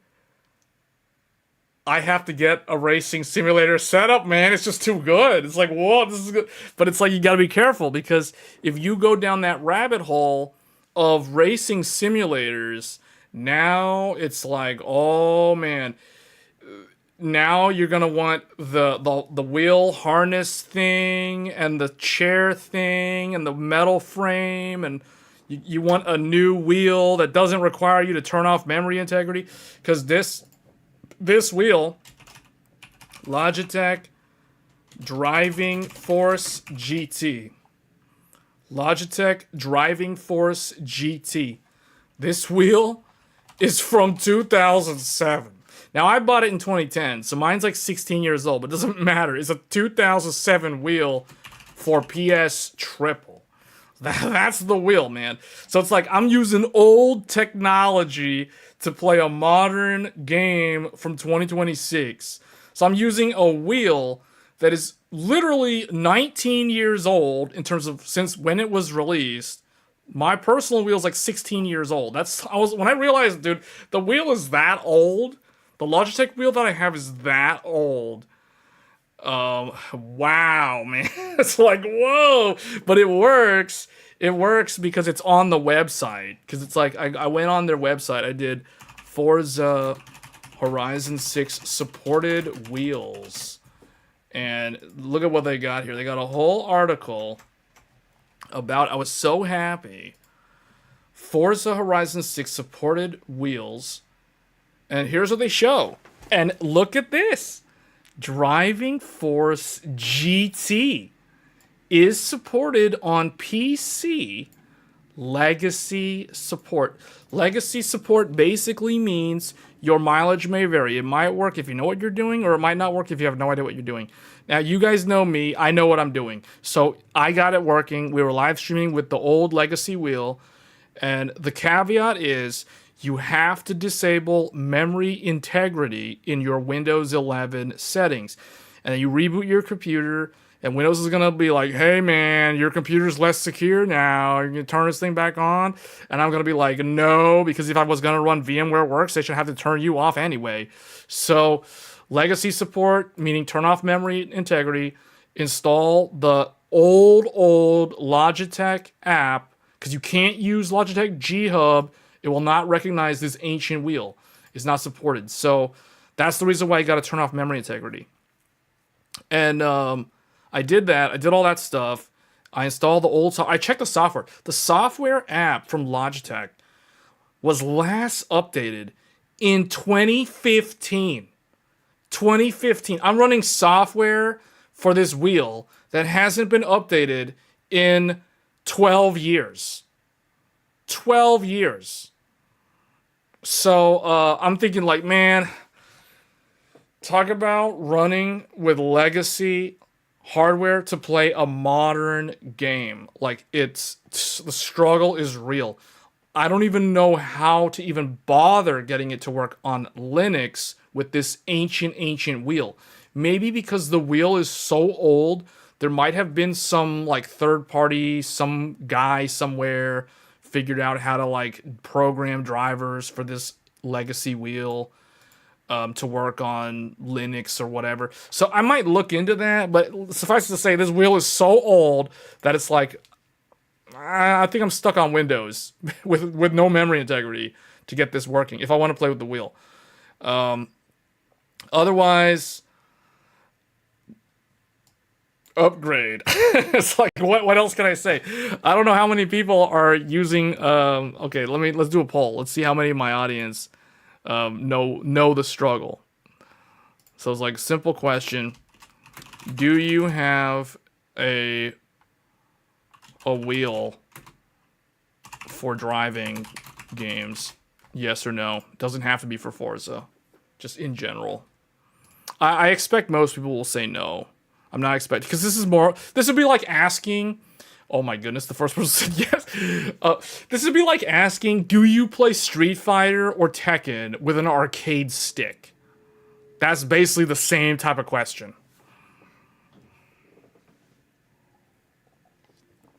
Or do you play flight simulators with a flight stick or a wheel? I mean, surprisingly, I found out a lot of people actually play flight simulators with a wheel. Like, I was surprised to learn that the other day. That's a thing, apparently. And they say it's better to use the wheel than to use a flight stick, like an actual flight. Like, how is that better? That's definitely not more realistic. One of the latest from Logitech. Oh man, it seems like a lot of people have. Oh man, I'm gonna have to get a new wheel. Oh, this is gonna be so expensive. I can already tell. Like, having to update all this stuff, man.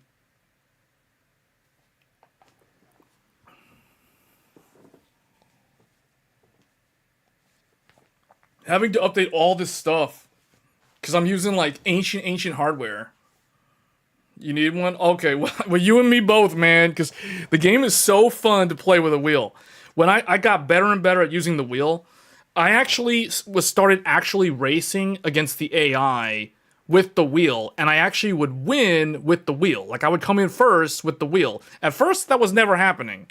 But the more I drove around with the wheel, the more I started enjoying using the wheel. Because when you're playing with a wheel as opposed to the controller, and you're driving around Tokyo, it just feels more immersive. Something about the game just feels way more enjoyable when you're driving with the wheel and you're using the accelerator and the brake. It just, I don't know, man. It just seems like it's more. The game itself is basically a gateway drug into like racing games and driving games. Not necessarily driving simulators, because that's not really what Horizon is trying to do. That would be more like motorsport. But it is so good. The game is so fun. The wheel makes it even more fun. Like, it's just, oh man. Logitech 2x throttle quads and a set of pedals. Oh my goodness. Well, see, the problem, guys, here's the problem for me. The problem is, I'm not concerned too much with the wheel. The problem is, I have to get a TV. I might have to get a sound bar. I mean, there's so much other stuff here that we have to unpack. Like, this is ridiculous. Like, this is ridiculous. Because, okay, now I'm going to explain to you why Forza Horizon 6 is like the one game that has made me feel like it's compulsory.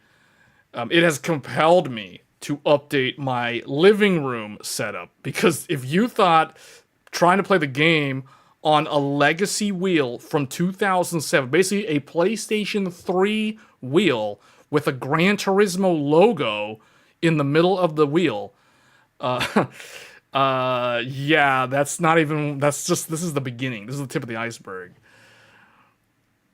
Okay, so this is, hold on. Oh, it didn't save it down here. I gotta make this larger. I don't want to delete the gamer PC setup. I gotta make this larger so I can draw the living room setup. Because I'm thinking like, oh no. Oh no. Because I'm not gonna put the racing simulator in where the live stream setup is. Because that would just be too messy. So I'm gonna put it in the living room. And it has to be foldable. It has to be foldable. So it's easy to stash in like a corner of the room. You know what I'm saying? So it's not like on the floor taking up all the space all the time. So so this is the current setup for the living room. So I've got the TV. This is the TV. Hold on, is that to scale?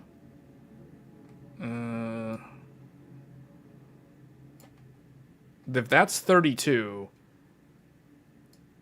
this is the TV. So this is the TV. This is the, we'll just say this is the stand, I guess. The TV. This is my TV. And then this is the desk. It's not wall mounted. It's on a desk, on a table thing. It's like on, you know, like on those TV stand things. So it's got this thing. Right here. Actually, it needs to be a little bit larger. So this is the living room setup. So you got the TV. What is this TV? This TV is 1080p. No, Westinghouse. Westinghouse, 48-inch, 1080p, 60 hertz LED TV. From, I don't even remember what year this is from. Black Friday special, like $299 or whatever. You know, like whatever. I don't even remember what it was. But anyway, that's the TV. Terrible colors. I mean, okay, no, I shouldn't say that. That's being too, for a regular LED TV, 60 hertz, 1080p, 48 inches.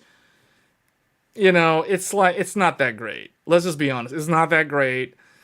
I did not pay a lot of money for the TV when it was new, years and years and years ago. It's Westinghouse. You know, obviously Westinghouse is not like Samsung or somebody with the latest and greatest panel technology. So it's whatever. It's just kind of there. You know, like set it and forget it. And then on the table, we have some stuff. Right here. We have, actually right here. Right here. We have this. We have this thing here. On the floor, we have this thing here. And then in here, we have some stuff. Lying on a 90-degree angle on the floor is that thing. And then here we have a thing. Here. And another thing in here. And then there's actually a thing that's like right here. Or whatever. So, and then, okay, so. And then we have this thing right here. Okay. And then there's a thing also. Right here. Is that right? Okay. So let's just start labeling what's in the living room PC setup. So in the living room PC setup, there is a, hold on, let me find it.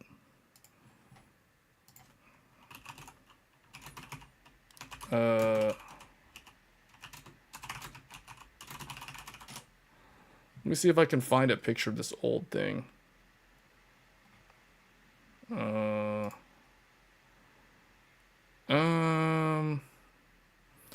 Yeah, this thing, I guess.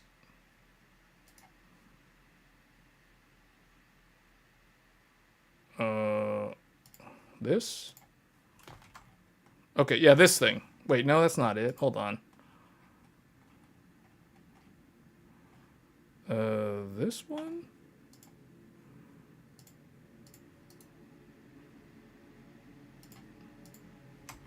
Okay, yeah, there it is. I found it. Okay, I found it. So, oh, you guys aren't seeing it. So, okay, let me do it this way. Let me zoom in. This is old. Okay, this is the thing. This is the thing that is there with the TV. It's all spread out. So it's a Sony, whatever this thing was. The ironic thing about this, I never used it as a shelf hi-fi system. And the fact is, there's a little tray here. So you can put a CD in on the top. CD goes in at the top. Radio, FM, AM, radio, tuner. But also, this little thing down here, you press this in, the tray opens up, and you can dock an iPod Touch. Maybe the old iPhone, like iPhone 4 and older probably work as well. But I remember the iPod Touch can connect in to this hi-fi stereo shelf system. And the ironic thing is I never had an iPod Touch. I've never had any Apple products.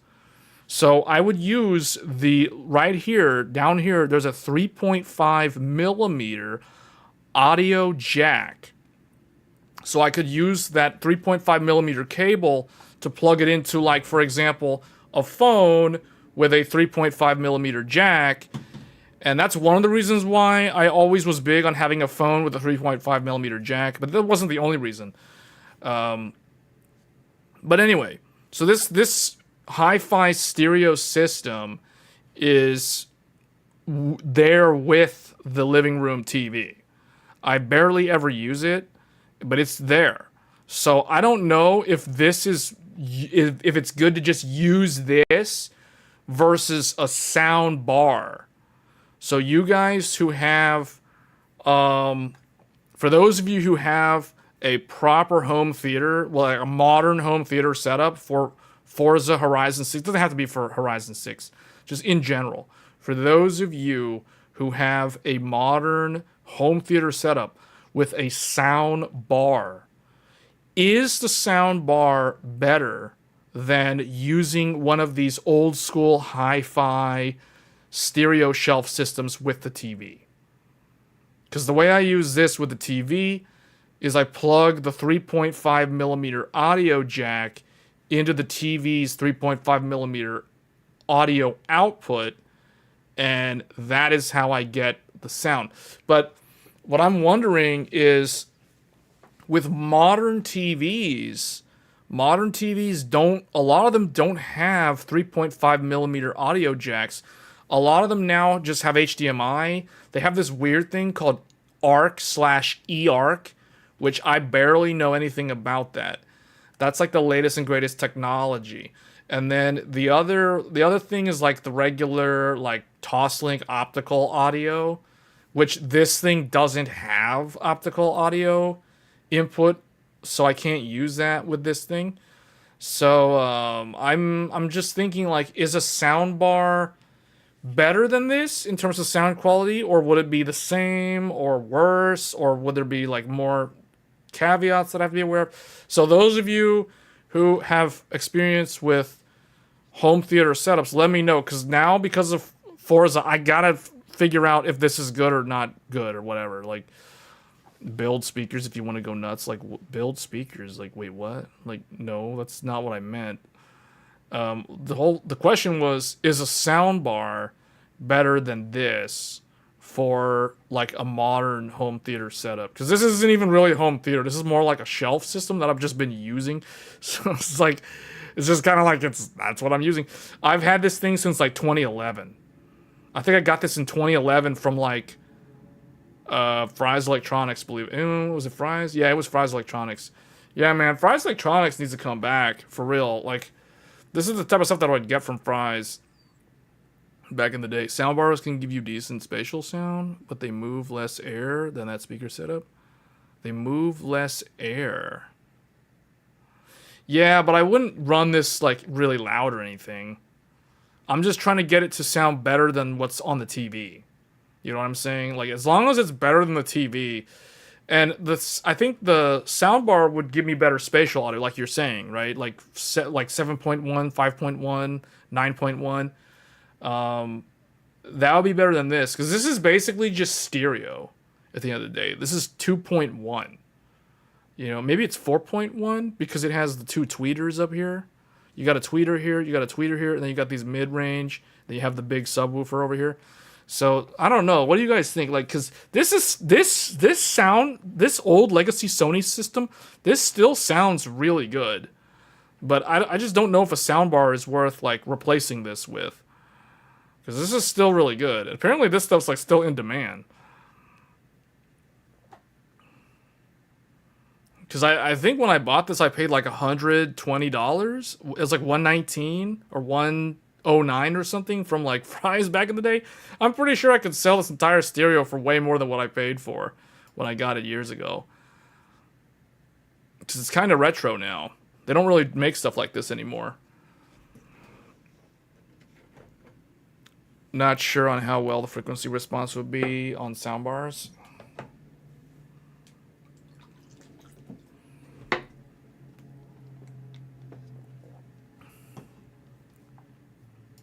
Well, the way my setup is currently, so this is the woofer. So that big blue woofer. This is the, what is it, the left? The blue left speaker. The right speaker. This is the actual unit. The hi-fi shelf system. It's on its side. That's the iPod would go like right here if I had one. And that's part of that. And then over here we have a Wii U, PS4 Pro. So those two are right there. And then we got PS3. PS3 fat. Like OG PS3 20 gig. The 20 gig, the rare blacked out PS3 20 gig. And this thing is a computer. This is a 9800X3D, a 9070, an XFX 9070 XT with 48 gigabyte DDR5 8000 RAM. This thing right here is the tower. That's literally the tower right there, right there, man. On the PS3 is sitting on top of it. Like, you get literally a whole gaming PC is right there with these specs. This one has a Corsair 850 watt something. Whatever. I don't remember what the model number is. It's like 850i or whatever. HX or RM 850i or something. Those are the specs. Motherboard is ASRock Nova X870E. No, oh look, it's the one that everyone's afraid to use with the 9800X3D. Oh, and that's my living room gaming computer. So there we go. Because people said it's scary, I just go and put it in anyway. Sony is a huge brand. Proper speakers are way better than a soundbar. If you want better sound, yes, soundbars are better, but it will never beat even a proper AV receiver. I guess my question is, if I'm going to update this whole thing, is the soundbar going to make it better for not just gaming, but also like movie sound quality, like spatial sound? I'm guessing the soundbar will do a better job with spatial sound compared to a regular stereo system. Is that safe to say that that is a correct statement? Because I haven't touched this setup in so long. The most recent thing here is obviously that computer. And now that computer is going to get a lot more use because of the racing sim setup.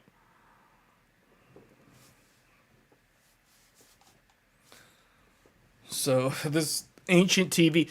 So it's like what do I upgrade first, guys? I'm not changing the computer. I can tell you that.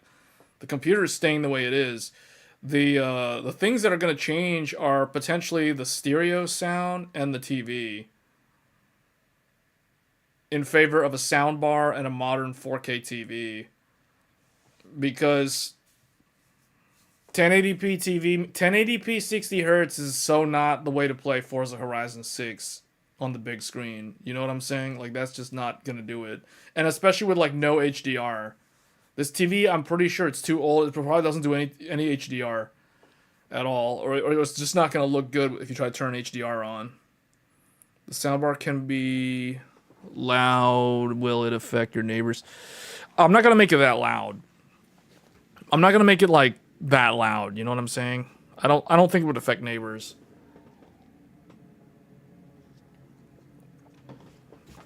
I mean, the stereo, dude, this hi-fi stereo, this thing can get, these speakers can get loud. so, so it's, but yeah, the soundbar is going to be smaller. You know, like the earlier comment about soundbars can give you decent spatial sound, but they move less air than the speaker setup that I have. Yeah, because the soundbar is going to be like this big. The soundbar is going to go like right here in front of the TV. The soundbar would literally go like right here. And it replace the L, the R, and the woofer. It would go right here. The whole hi-fi system would go away. Like the hi-fi shelf, the L, the R, the woofer, I'll remove all of that. I put a soundbar right in front of the TV. But the thing is, the TV would probably be replaced before I do anything with the sound. But then but there's a problem though. There's another thing I figured there's another issue I ran into, because it's like, the only way I can connect the stereo to a modern, well, the only way I can connect them to the TV today is through a 3.5 millimeter jack. Most modern TVs do not have a 3.5 millimeter audio jack, because they want you to use either a soundbar or the built-in speakers, or they want you to do something with like Bluetooth to control the audio through like eARC or ARC or whatever. So it's like, I kind of think that the way they did analog audio back in the day seems so good. All this digital stuff, first they did it with Toslink, with optical audio, and that can be very, very hit or miss compared to old school analog audio.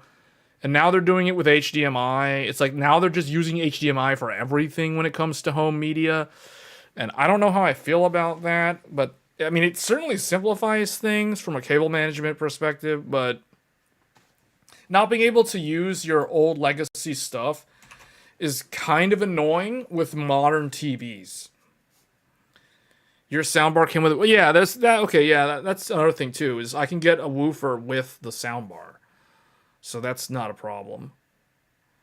Do you need a spot for your Switch 2? No, because the Switch 2 doesn't go in there. The Switch 2 is with the computer. But I could put it there. Oh, but yeah, you have a point though. That's a really good point, because if I get a soundbar, I remove this. This goes away.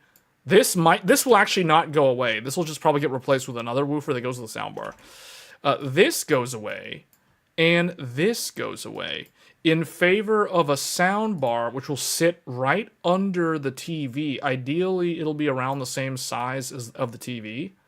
So it'll go right here. Then I can put the PS5 Pro, and Switch 2 dock. Those guys can probably fit in the empty space. So yeah, there is an advantage of going with a soundbar when it comes to practicality, because I'll save a lot of space. There won't be this here, this here, this here. That'll be gone.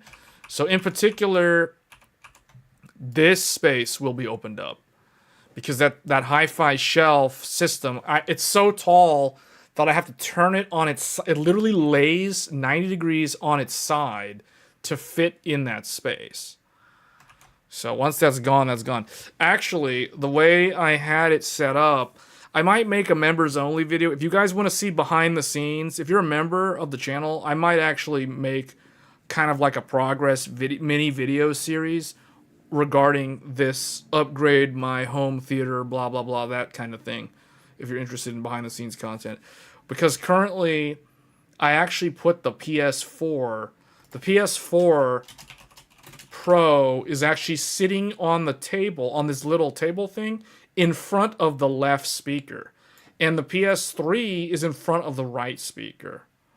So if I get the speakers out of there, then they won't be like in front where they're blocking the peripheral of the TV for people that would sit on the sides.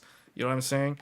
So yeah, there is definitely an advantage of going with a soundbar over the legacy hi-fi shelf system.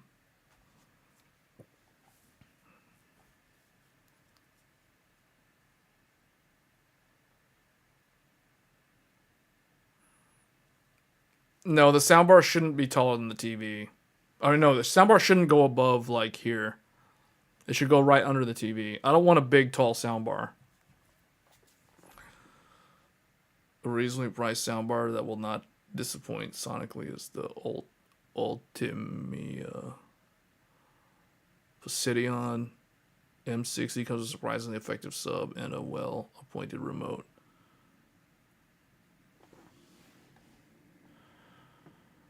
Forza Edition. Wait, what?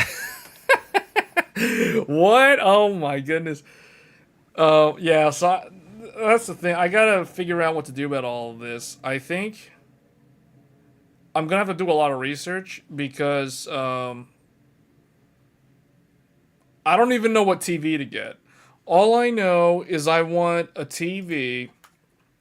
I want 48-inch. It could be OLED. It doesn't have to be OLED, but I mean, if it's OLED, it's good, I guess. So 48-inch. This is what I need. So this is requirements. Requirements. 48-inch TV. It doesn't have to be OLED. I'm not gonna make that a hard requirement. I mean, that would be nice. 48-inch TV, 120 hertz, VRR. You know, the modern TV thing. With, what is it, ALM or whatever people say, or ALLM. I forgot what that other acronym is that everyone always mentions when it comes to TVs, because I don't pay attention to TVs until now. It's all Forza Horizon 6's fault. 120 hertz, VRR. There's this thing that they have now, which I don't know too much about. This ER/ARC.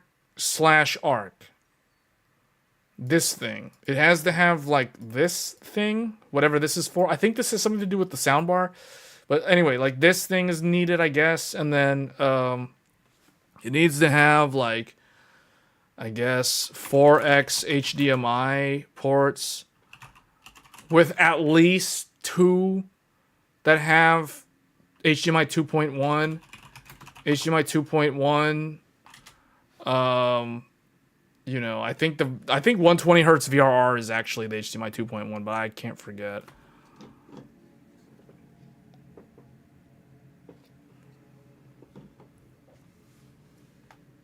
Many TV stands are short. Okay, so TV stand must have extension. It must have extension. Okay. If I'm using a soundbar.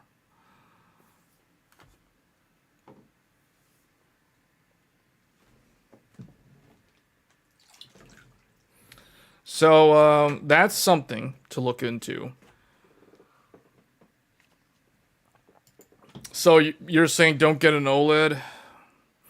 I don't know if burn-in is a problem, though, if it's a TV, though, because TV content changes a lot. It's not like a desktop where you have icons and static clocks and things on the screen all the time. So I honestly, I'm not too afraid about the whole burn-in problem. I mean, I've been using an OLED as a PC monitor for like 2 years, and I've never had any burn-in problems. So I'm not really too concerned with that. You don't even need a soundbar if you buy speaker stands. Oh, but you know what though? Yeah, well, the thing is, okay, if you're saying that I'm gonna keep using my, if you're saying I use my old sound system, then I would need the TV to have a 3.5 millimeter audio out. That's the only way. Because yeah, that's the only way. Because the only way I can connect them is from 3.5 millimeter. There's no HDMI. There's none of that modern stuff with the old shelf system. So I don't know. I mean, I'm gonna have to do a lot of research on this subject because I'm not up to speed on the technology. Like as much as I know about computer, uh, I don't know that much about media center stuff. Like I'm so behind the times. Like when I think hi-fi shelf stereo systems and like 1080p TVs. You know what I'm saying? Like that. This is what we got. This is what I'm using. This is what I've been playing Forza Horizon 6 on outside of streaming it using the gaming computer. I've been using this. Yeah, I've been playing the game at 1080p. 60 FPS cap because of the 60 hertz monitor or 60 hertz display on the TV. So I've probably played more of the game with this now than with the actual like computer setup at 4K. You can buy good stereo speakers with HDMI ARC. An AVR and dedicated speakers will sound way better than a soundbar, but it'll cost a lot more. Well, okay, when you guys say it'll cost a lot more, like how much are we talking a lot more? Like what does that even mean? Like I mean, I don't even know how much any of this stuff costs to begin with. So it's like I don't even know where to start. AVR with speakers.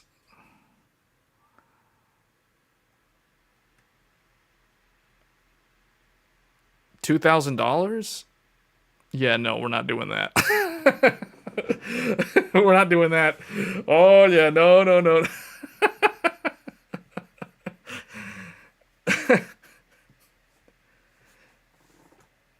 We're probably gonna be looking at sound bars. We're probably $2,000. We're probably looking at sound bars. The OLED burn-in problem is much bigger issue when used with a computer.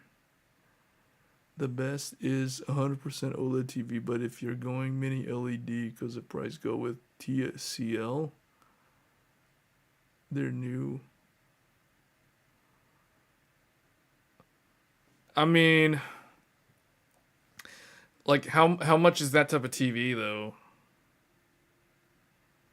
Can you even get those in the size that I'm looking for? 48 inch. Do you guys understand how to determine? I looked this up on Google earlier today, and it's like the Google AI said the ideal TV size is equal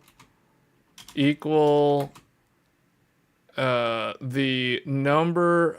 It's like number in inches you sit from the TV divided by 1.6. Divided by 1.6. So when I did the math, the approximate size was 48 inches. It was like around 50 inches. So it's like 48 inches is kind of like the number. So that's how I got 48 inches. Now, that's not where like the sofa is. Sofa's even further back. I'm talking about where the racing simulator chair is going to be. That's where I took the measurement. And that's how I got 48 inches. And it's funny because it's like, oh, it just so happens that the TV that I have is already that size. It's like, oh, I guess I lucked out. So I didn't have to worry about, okay, at least the TV's the correct size. It's just not the correct resolution or refresh rate.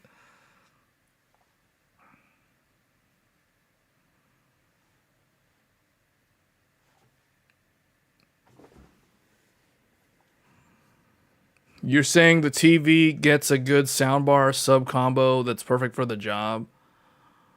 Yeah, that's kind of where I'm leaning. I'm leaning more towards soundbar just because I can save the space to put the consoles more closer to the wall so they're not blocking the view. And I'll regain the space down here. So I can actually put stuff down here. You know, like a Switch dock for a Switch 2 dock, for example. Or the retro actually, oh, that's another problem, man. That's another thing with these modern TVs. None of these new TVs, these mini LEDs, these OLEDs, none of these TVs support ketchup and mustard RCA cables. How am I going to play my GameCube games on these modern OLEDs? You can't plug the GameCube into them. Like, what am I going to do? That's terrible. The one thing, that's one of the reasons why I never bothered to change the legacy TV. Because you could literally plug your ketchup and mustard cables for your GameCube and just run that thing through the TV. And it's like, oh, it's easy mode. You know? Component cables, same thing. You could play component cables for the original Xbox, for the PlayStation 2, the PlayStation 2, I was gonna say PlayStation 3, but PlayStation 3 has an HDMI, so that's just like that not needed.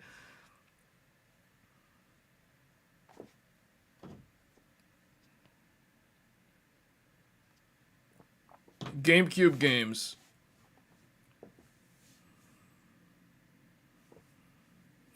I mean, realistically, it's not a big deal. I could just play them on the Switch, so it's not a big problem. The GameCube is not hooked up to my... How am I going to hook up the GameCube to my monitor? The monitor doesn't have ketchup and mustard. The GameCube, literally, up until I started playing Forza, the GameCube literally sat right here and blocked this part of the TV. That's where the GameCube was.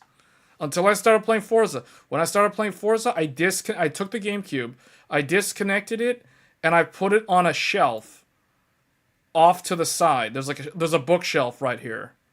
I put the GameCube in the bookshelf, and it's like, you sit there because I'm not using this right now. And that's where the GameCube goes. Yeah, there's the GameCube. So it's like, if I can't use the GameCube, it's whatever, man. It's whatever. It's not a big deal. But the GameCube's like the one... Well, actually, the PS2 has the same problem. Same problem. PS2 can't play... But it's like, I don't care about PS2. Because I have the OG PS Triple. 20 gig with that full PS3 or PS2 emotion engine and graphics synthesizer for a complete backwards compatibility with full 1080p upscaling. So I don't worry about PS2. GameCube is the one. But I have the Nintendo Wii. So it's like, and the Wii connects to like one of those component things. So it's not a big problem. Yeah, no, the GameCube was literally like sitting right there. Like, I don't know why there's two of them now. This is another GameCube. It's like another GameCube. It just appeared there again. But yeah, like all my retro consoles are down here in the bookshelf. Like I've got a PS2. You know, you got PS2 right here. You got PS2 Slim right next to it. You have the original Xbox is like somewhere like here, I guess. The original Xbox is down on its side. And then I have this really weird, like, I've got a thing here. Is this the right shape? Yeah, I've got this thing just sitting here at the bottom bookshelf. This thing is actually really unique. This thing down here, which I'm not actually using. This is called PlayStation Display.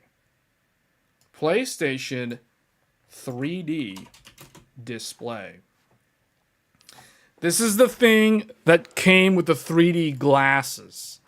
You guys remember one time I did a live stream where I was wearing those 3D glasses? Yeah, I've got that 24-inch 1080p 3D capable PlayStation display. It's just sitting there in the bookshelf doing absolutely... Okay, maybe I will make a members-only video that shows behind the scenes So you guys can see all the stuff that I'm describing right now is literally as I say it is. So there's a PlayStation 3 display just chilling on the floor or on the bookshelf, bottom floor, just doing absolutely nothing, just there.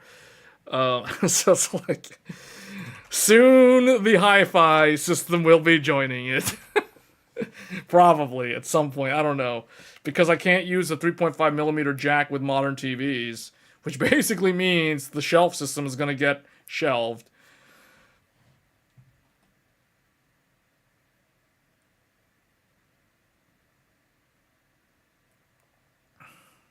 AV receivers will even upscale you GameCube mustard. There we got to the end of the Thursday. Oh man. Wow. It's almost like 8 p.m. Oh wait, no, you're in the UK. 4 a.m. Wow. Can't believe it retail for $200. Oh yeah, PS3 display, man. Yeah, it was. Yeah. I mean, I've played around with it. Like, I think I used it probably 2 or 3 years ago. I was testing some certain 3D titles. Like I remember booting up Tekken Tag Tournament 2 and playing Tekken Tag 2 on it with a PS3 in 3D. And yeah, it's legit. It's kind of fun. It's gimmicky, but it's kind of cool. It's definitely better for watching movies though than playing games. It's definitely more fun to be like watching movies in 3D on that display versus like actually playing games in 3D. Because not all games on PS3, I think only maybe like 10 to 15%, no, actually maybe even less than 10% of all the PS3 games actually had support for the 3D. I know Tekken Tag 2 was the one that I played the most in 3D on there, and there were some other ones that I played in 3D. I can't remember the title right now. I don't think any of the From Software games supported it.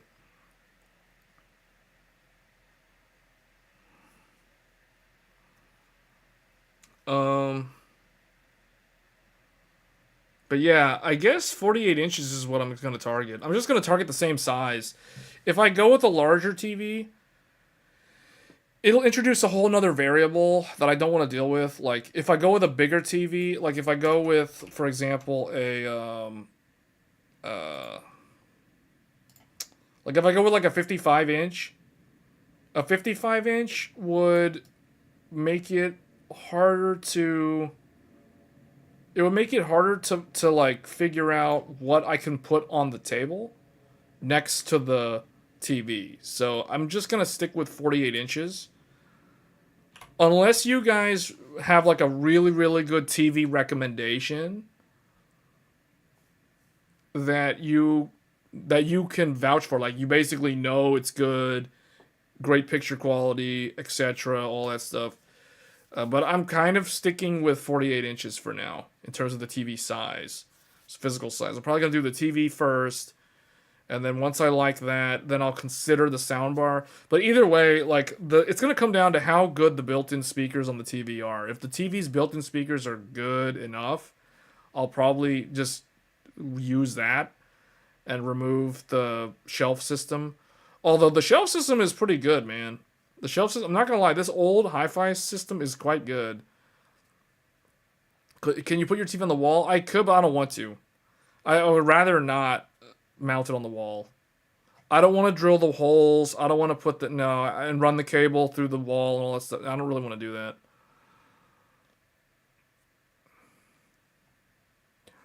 I could put the VESA mount. I mean, that was something that I thought of a few years ago, but then I was like, no, it's just way more easier if I want to make changes to the room to just have it on a table. Do you think RT? But I'll keep this in mind though. Like you were telling me earlier, like most TVs have a flat stand. I'll make sure that the TV has to have enough height so that a soundbar in front of it won't block it. So thanks for that tip, because that's something that I probably would have not noticed until it was too late. Do you think Artings is pretty accurate in review? I think so. In general, I think they do a decent job. At least for computer monitors. I assume for TVs it's the same thing. TVs, it's gonna come down more to features than what the monitor. Like if you're grading a monitor, you're gonna look at like the response time. TV response time matters, but it matters slightly less than on a monitor. Because with TVs, it's more like, okay, is it a Google TV? Does it support like Apple? If you use Apple, for example, like is the Bluetooth support whatever, Wi-Fi, Ethernet, or like LAN Ethernet? How many HDMI's? How many we can do 120 hertz? That kind of stuff is more like a TV thing. Like HDR support on the TV is a bigger deal than on a computer monitor, because I think computer monitors most of the time, like personally, when I'm using a computer monitor, I don't even use HDR most of the time, because if I'm just doing random like regular work on the computer monitor, I don't really want HDR. I don't need the extra brightness, so I just run it in standard like SDR on like 90% of the time. My computer monitor is in SDR, so I actually care more about SDR performance on a monitor. Whereas if I'm looking at a TV, I care way more about HDR on the TV, because it's all media content on the TV. So it's like I expect, and also like the sound, like the built-in speakers, like how good are the built-in speakers? If they're really really good, then I don't need a soundbar. I don't need a shelf system. But if they're average or if they're decent, then the soundbar is probably the way to go, because I'm already so used to like external sound with the hi-fi shelf. To me, even if a TV has modern like sound or like decent speakers, I don't think it's going to be able to match the hi-fi shelf that I'm already so acclimated to the point where I still kind of think I'm going to need a soundbar, at least a soundbar, to get spatial audio and be closer to what I am like moving away from, versus like, oh, I'm going from a hi-fi shelf system to like, 10-watt speakers on a big TV. It's like, I don't know. I highly doubt the TV will be able to match that. You have many sound bars. The one issue you encounter, the height. Yeah. HDR is a revelation in the sim and games like Stalker 2. Okay.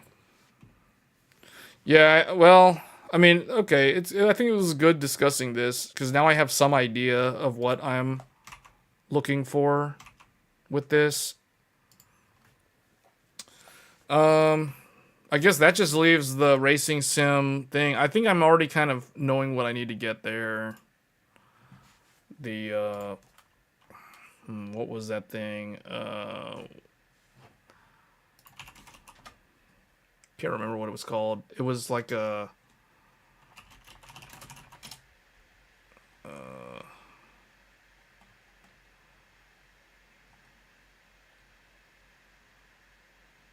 something like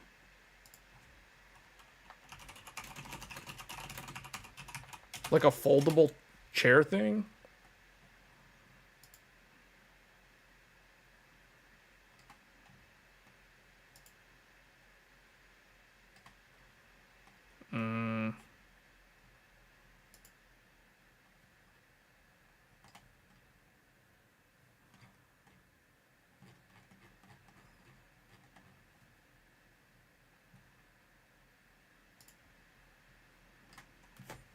All these things have bad gateway. They don't resolve the URL, so it's like I can't actually find the thing. But I want something that I can actually fold up, so it's not like a static setup. I don't want like a racing simulator setup that it's fixed and you can't easily move it or get it out of the way. Because I don't want that in the living room all the time, just taking up all the space. So I want it to be able to fold it up and stash it in the corner of a room somewhere, or just even throw it in a closet somewhere, and just, where it's out of the way, unless I'm actually playing an actual racing simulator game or whatever. So that's kind of what I'm leaning toward. In terms of the wheel, though, Logitech. Let me see what we got here.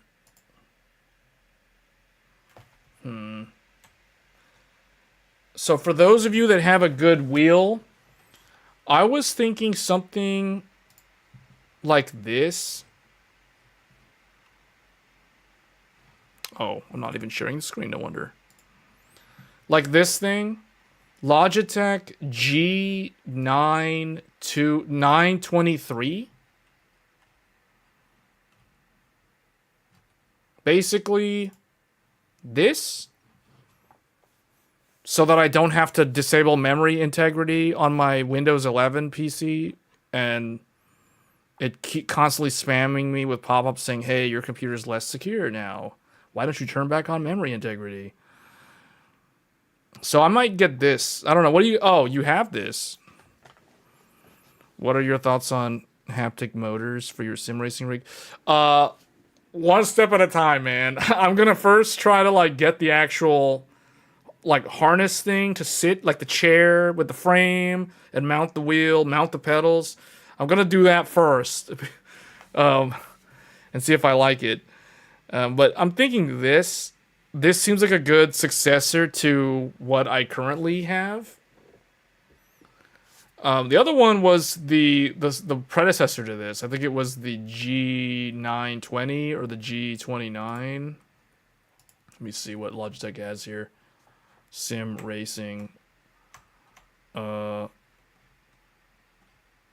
So hold on, like that's that one. Oh, here's the old one.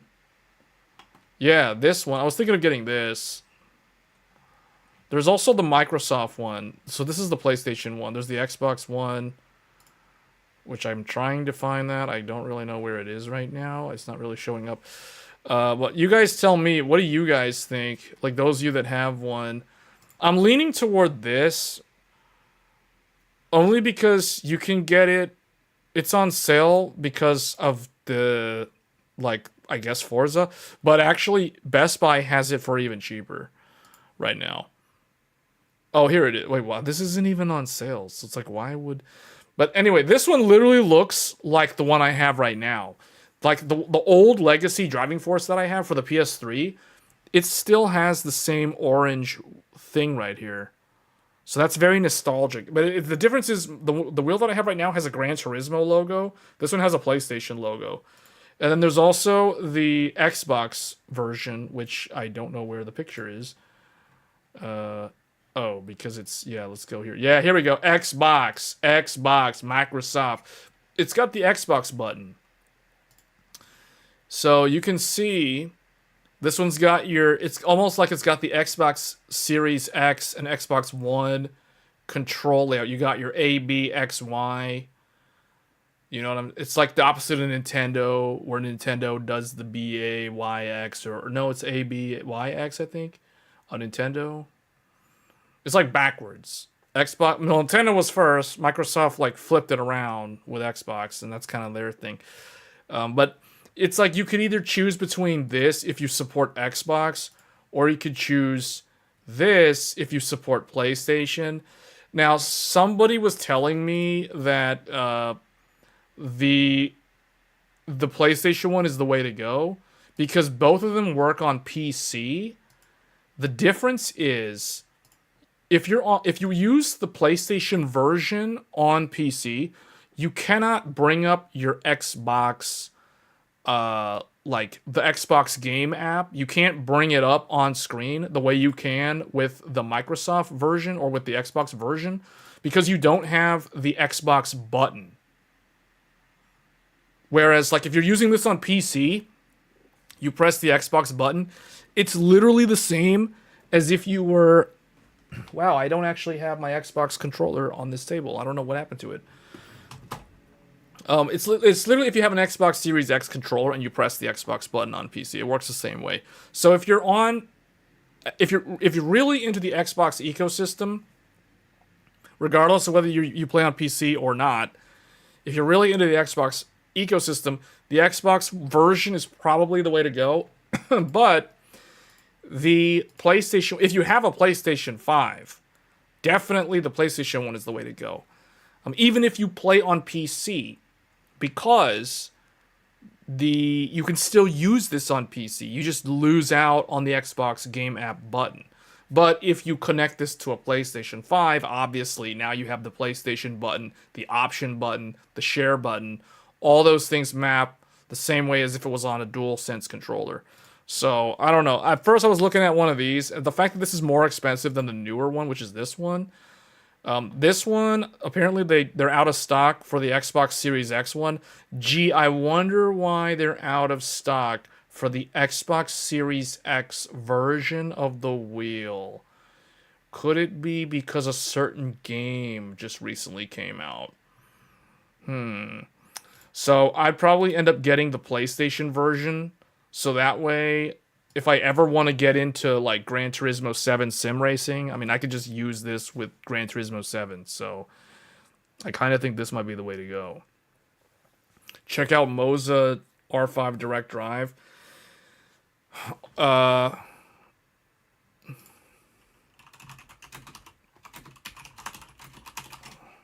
on, I'm putting some notes in here. This is the, what was this called? G923. And you're saying Moza, the Moza bundle? This one? Oh, this is more money though.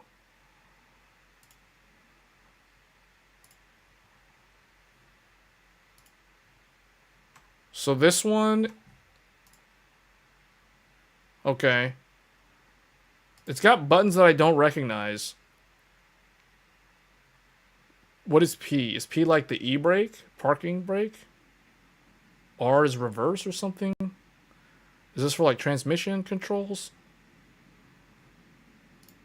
I feel like this is meant for a specific racing simulator series. Is this for like Assetto or something?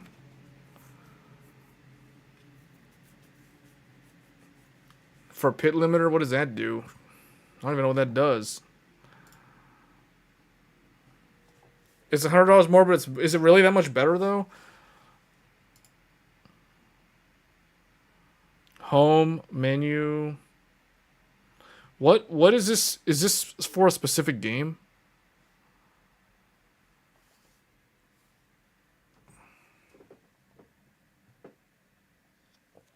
These are all buttons. It's a direct drive. What's the difference between direct drive? Like, what does that even mean? Keep in mind, I'm coming from a Logitech Giant Force GT. So it's like, I don't even know what a direct drive wheel is. Like, what does that mean? Is there like a belt or is there gears? It's like, sounds like a transmission terminology. When I hear that, I think gears. Like a transmission.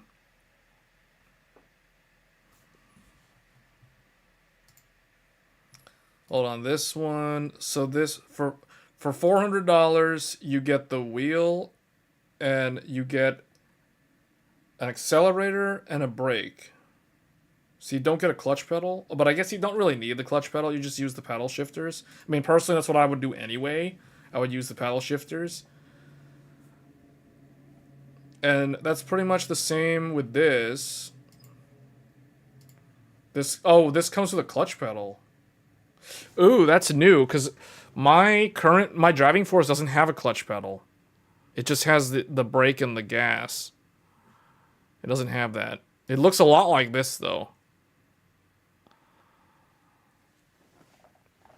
Quicker feedback on direct drive as well. Direct drive has you interacting with the motor with no belt gears.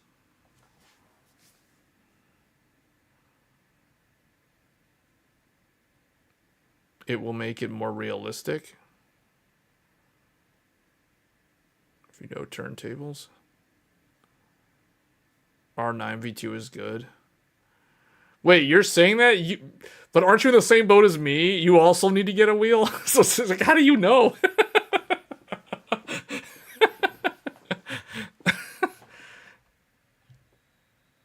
Alright, we're entering the fall. Most people don't have a wheel, though. That's kind of what I expected. I didn't expect most people to. I'll be very surprised if most of the viewers watching the stream already have a wheel.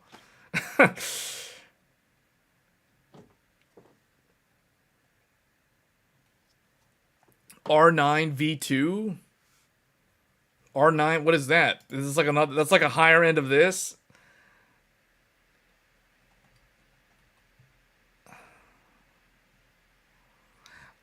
I don't know. I feel like this is one of those things. This is one of those hobbies where you have to like work your way up. You don't want to just jump in with all the expensive stuff because I don't even know if I'm gonna like it long term. Like I don't know how much of this is just me like thinking Forza Horizon 6 is like the best game since Elden Ring, or if I'm actually gonna if I'm actually gonna use Horizon 6 as a springboard to move into like racing simulators, you know, like actual like Assetto and Gran Turismo and Forza Motorsport, like you know what I'm saying? Like I don't even know if I'm gonna like it that much.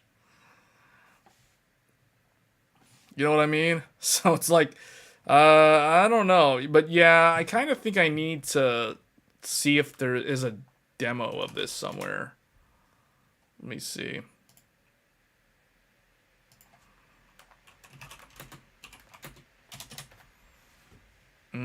Micro Center does not.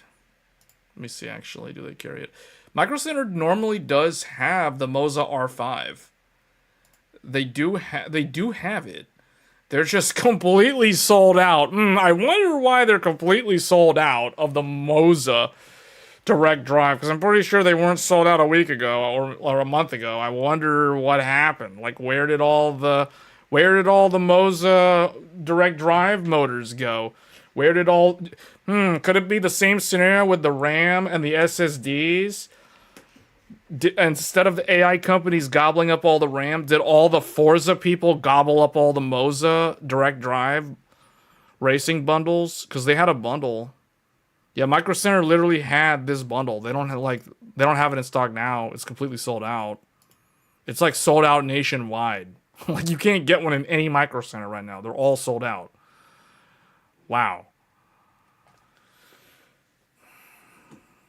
It's because of Horizon 6, if you guys didn't know.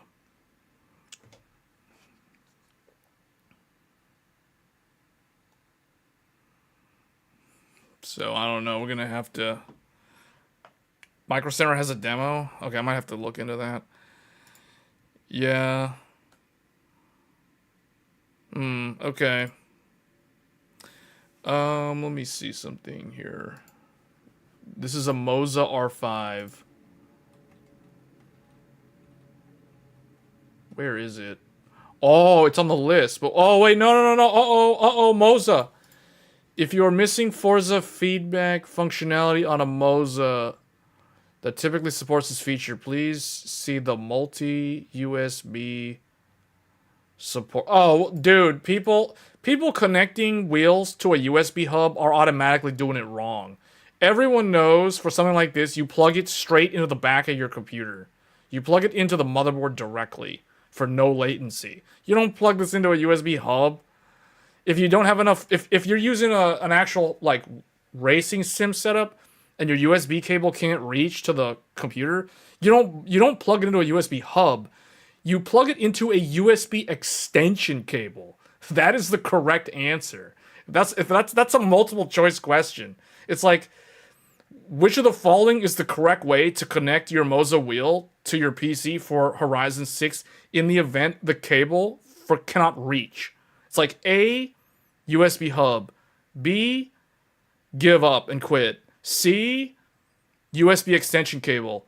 D, none of the above. It's like, obviously the correct answer is USB extension cable, not a USB hub. That's the wrong answer. But it looks like they're gonna additional support coming in update. So they are working on it. So none of these Moza wheels are officially supported with the game yet. So I don't know. They probably work. It's just they're not vetted by the developers. Usually that's what this means. Oh, I didn't even know that Ori made wheels. Mad Catz makes a wheel? Oh, but it's old. It's an old one. Legacy support. Yeah. Interesting. So it's like... Dude, this is probably Xbox's biggest game of the year. For real. Like, this is literally the point in time for Xbox. if there was a time in 2026 to be on Team Xbox, that time is literally now. That time is literally now. It's so weird because a month ago, PS5 was where it's at. Saros was so good. In fact, Saros is still so good. Saros and this game are like two of the best games that I've played this year. One is PlayStation exclusive. One is Xbox. Well, okay, you can play it on PC, but it's Xbox. It's Microsoft's game. But my goodness, it is a really good franchise. Okay, so they got a lot of wheels. But Logitech, I mean, the wheel that I was looking at earlier, this one's already fully supported. So I don't know. It's probably this, or I'll look into the Moza. You guys are saying Moza. I'll have to look into it. I'll have to do more research. It's good, man. If you have a wheel, if you play racing simulators, you should definitely get Horizon 6. Even if it's arcadey, you just get the game. It's good. It's not as arcadey as Hot Wheels. Hot Wheels Unleashed is way more arcadey than this game. So like Hot Wheels, I would not play with a wheel. This game, I would play with a wheel. That's how you know the degree of arcadiness that the game is, or isn't.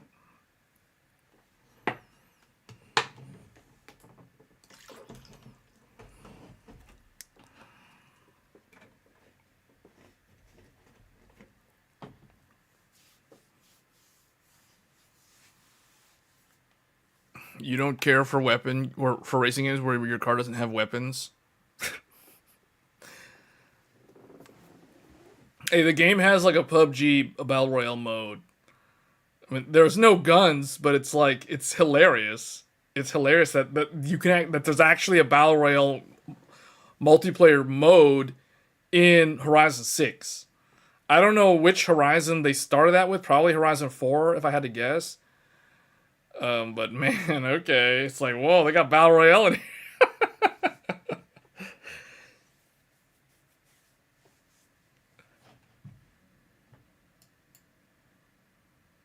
Need for Speed Heat? Oh my goodness. Okay. Need for Speed Heat. I don't even remember what year that was. Okay, I gotta list the games that I played. I've played a number of car games. The first one was like Mario Kart. The very first one on like SNES at my cousin's house. My cousin I never had an SNES because I was too little back in the day. But I remember playing it. I vaguely remember playing it. Then I played a game called Stunt Track Driver. Oh my goodness. If there was a game that got me into Forza Horizon 6, it's actually this game. Stunt Track Driver. Because Stunt Track Driver, the crazy story about how I actually got into Forza, it's because you guys remember Framework, when I was doing those videos about Framework Desktop and Framework Laptop 16? I installed Linux. It all goes back to Linux and Framework. Forza, I would have never gone down the Forza rabbit hole if it wasn't for two things. Framework and Linux. It's all Framework and Linux. Because this is how it happened. This is how it happened. You guys remember I installed Fedora. So Framework Laptop 16. I installed Fedora 44 on this machine. Then, Framework Desktop. I installed Ubuntu. I went against what everybody said not to do, and I installed Ubuntu 2604, the latest and greatest kernel version 7.0 right out the gate. So it's Ubuntu with a modern kernel. So, in fact, it was slightly newer than Fedora 44. Fedora 44 was like 6.19. But if you do an update, I think now it's like 7. So I installed these. And then I'm like, okay, let's install Steam. Let's install some games. We did all that. We did the live stream. We live streamed gaming on Ubuntu. We live streamed gaming on Fedora. Using Steam games, using Proton, the magic of Proton hotfix, all that stuff. So we've been through that. Then I started wondering, okay, how do I play games on Linux that are not Steam games? So that is when I learned about a thing called Wine. There's another thing too, I forgot the name of it, but basically there's Wine. And I installed Wine, and then I used Wine to install Stunt Track Driver, because I was thinking like, okay, how far back can we go in terms of games on Linux? And lo and behold, I proceed to install Stunt Track Driver using Wine to play or run the game on Linux, and it worked. And I remember I played the game from start to finish. I even found the secret level. I beat the secret level. I unlocked all the cars all in one sitting because the game is like so old, it's so easy. But I went through the whole game on Fedora. Then I proceeded to do the exact same thing, install Wine on Ubuntu, play the whole game from start to finish, and it was a blast. It's 4:30 a.m. All right, man. Thanks for tuning in, though. I appreciate it. It's definitely late, so definitely go get some sleep if you haven't already. But I installed the game on both. I played through the whole game, cleared it twice, both Linux computers, and then I started thinking, man, what's like a modern car game that I can play? Man, like what is a game I can play? So then I started thinking, okay, like what are the car games that I played over the years? Lego Racers 2. These games are like, we kind of already showcased one of those a while back. Then I looked at, okay, what's some other games? Need for Speed Underground. Yeah, that was PS2. Then Need for Speed Most Wanted. I think that's the right game. Let me make sure I'm not. Need for Speed Most Wanted. Xbox? No, like Xbox Original? Need for Speed Most Wanted? Was it on Xbox? Yeah, Xbox Original. So this is like PC/N64. This game is PS2 or like PC/PS2. I had the PC version. I never finished it because my computer wasn't good enough to run Lego Racers 2 back in the day. So I actually had to play it on PS2, and I actually beat it on PS2. Need for Speed Underground, PS2. Need for Speed Most Wanted, Xbox Original. Midnight Club Dub Edition Remix on Xbox Original. So these are the games. These are the card games that I played, guys. Like these are all the games. Then what we got? Ridge Racer 7 on PS3 launch title. Wipeout HD plus Fury or something, or some weird not even car. It's almost like pod racers on PS3. Wipeout HD plus Fury. Ridge Racer 7. What was the other? What else was on PS? Need for Speed Shift. This is the one. Also, Gran Turismo 5 Prologue. I don't think I ever actually played Gran Turismo 5, like the actual game. I think I only ever played the prologue. Need for Speed Shift, though, and maybe Gran Turismo, but I definitely remember Need for Speed Shift. This is the game where I got the Driving Force GT. So that's when I got my wheel in like 2010. That's when I got the wheel that I've been using to play Forza in 2010 for this game, Need for Speed Shift, on PS3. This was also obviously PS3. I'm trying to think, what other, like, did I play any car games in the PS4 era? I don't think so. I can't think of a single car game that I played in the PS4 era. Anyway, I guess unless Hot Wheels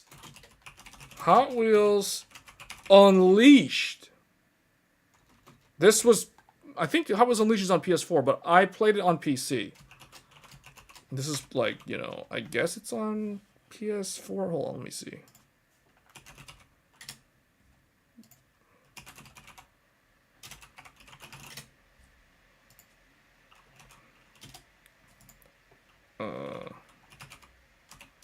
Hot Wheels Unleashed? I don't know how to spell.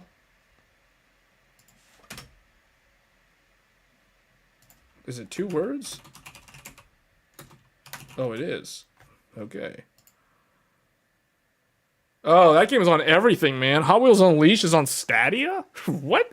Anyway, it's on Switch, PS4, Xbox One, Xbox Series X. It's okay. It's like on all the consoles. But I have the PC version of it. And then Hot Wheels Unleashed 2. I have the PS5 version of this through Sony, giving you like 3 free games every month because I have the PlayStation Essentials subscription, annual subscription. So I do have Hot Wheels Unleashed 2. I played a little bit of it. I probably played like 20, 30 minutes of it, but it's good. But these games are very, very arcadey. Like, they are definitely not games you want to play with a wheel. I don't recommend playing Hot Wheels Unleashed with a wheel. Need for Speed Heat was PS4. GT Sport. I mean, those are the games, though. So these are all the car games that I play. Oh, dude, I forgot. Last year. Mario Kart World on Switch 2. Yeah. Switch 2 launch title. Oh, there was another game, too. What was the name of that weird Switch 2 launch title? It was kind of like a Wipeout. Let me see. What was the name of that game? Switch 2 launch game. I have it. Mario Kart World.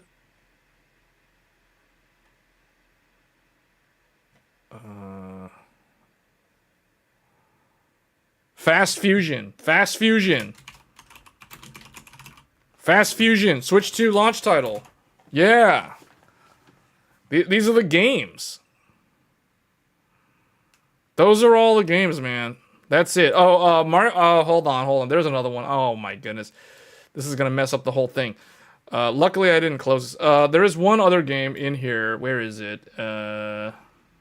In between here. Mario Kart 8 Deluxe Wii U. I have the Wii U version of Mario Kart 8 Deluxe because I got a Wii U. Yes, I'm one of the like 1,000 people in the world that still has a Wii U. Is that a retro console now? Anyway, yeah, that game, I completely forgot about Mario Kart 8. So I've played, I'm trying to think, is there like another car game from like the GameCube era? I don't remember what the Mario Kart was on the GameCube. There was a Mario Kart game, but I never owned that game. Like, my friend had Mario Kart 6 or whatever the one was on the GameCube. So I've played it, but I don't actually own the game. Like, these are games that I actually own. Like, I own all these games. So, yeah. I think that's the list. Super Nintendo's battle cards that will be on. Yeah. Those are the games, guys. Those are all the card games that I've played. I'm trying to think if there's one that I'm leaving out, though.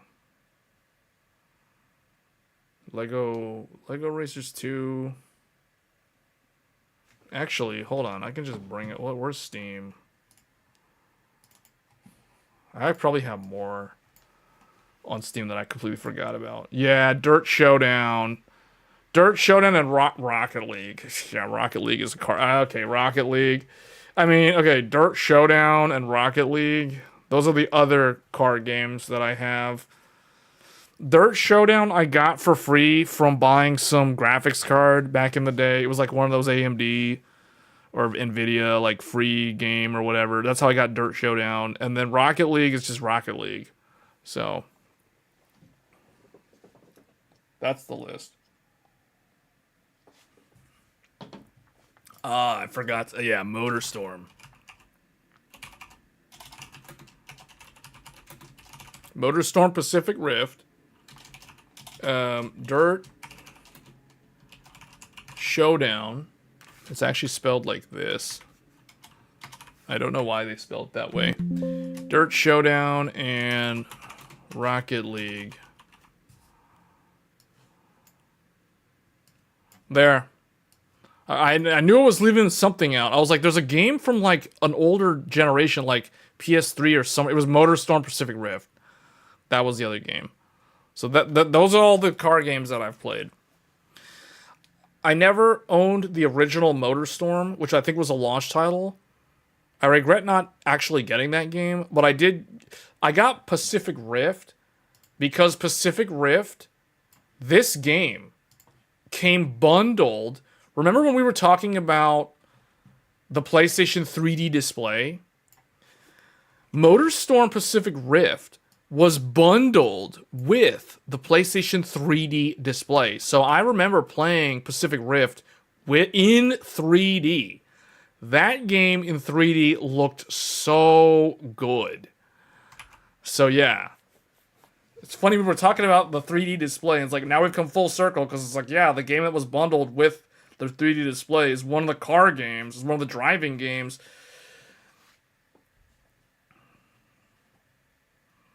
So, but anyway, anyone looking at this list, you guys can tell, like, okay, most of the car games that I've played are not simulators. They're more like arcade racers, like Mario Kart, Wipeout, Fast Fusion, the Need for Speed games. Although Need for Speed Shift had very, very good wheel controls. That's why I got the wheel.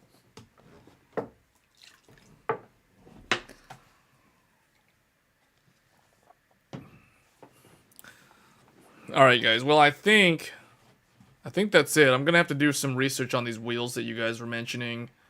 I'm going to have to figure out... I'm going to do some research on the TV stuff. Anyway. This was a nice change of topic instead of talking about CPUs and GPUs all the time.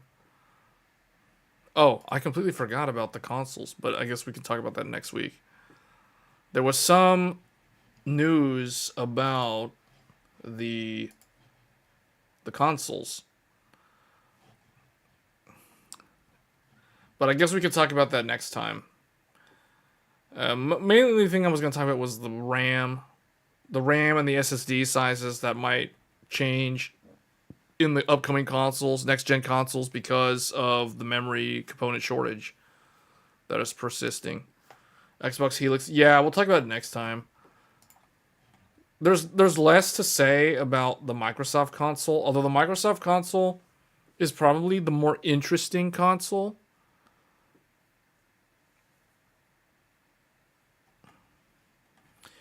RAM prices, it depends on what you're looking at, though. Like, when I look at RAM, I immediately look at, like, 96 gigabyte kits, and to me, it doesn't seem cheaper.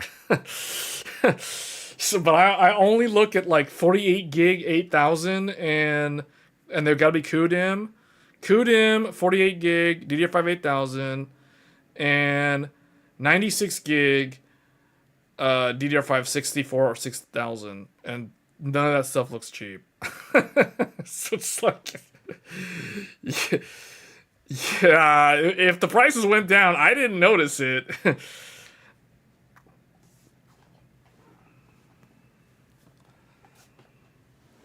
Okay. Need some hoodoo.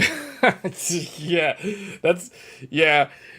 Maybe if you're thinking the memory prices are going down, you're probably looking at the wrong stuff. You're probably looking at RDIMM or like half rank single channel kits or whatever. Like those weird like 0.5 or, it's basically like a DDR4 stick, but it's on DDR5.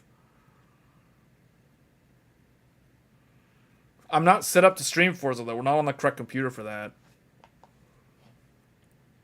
An after party streaming Forza.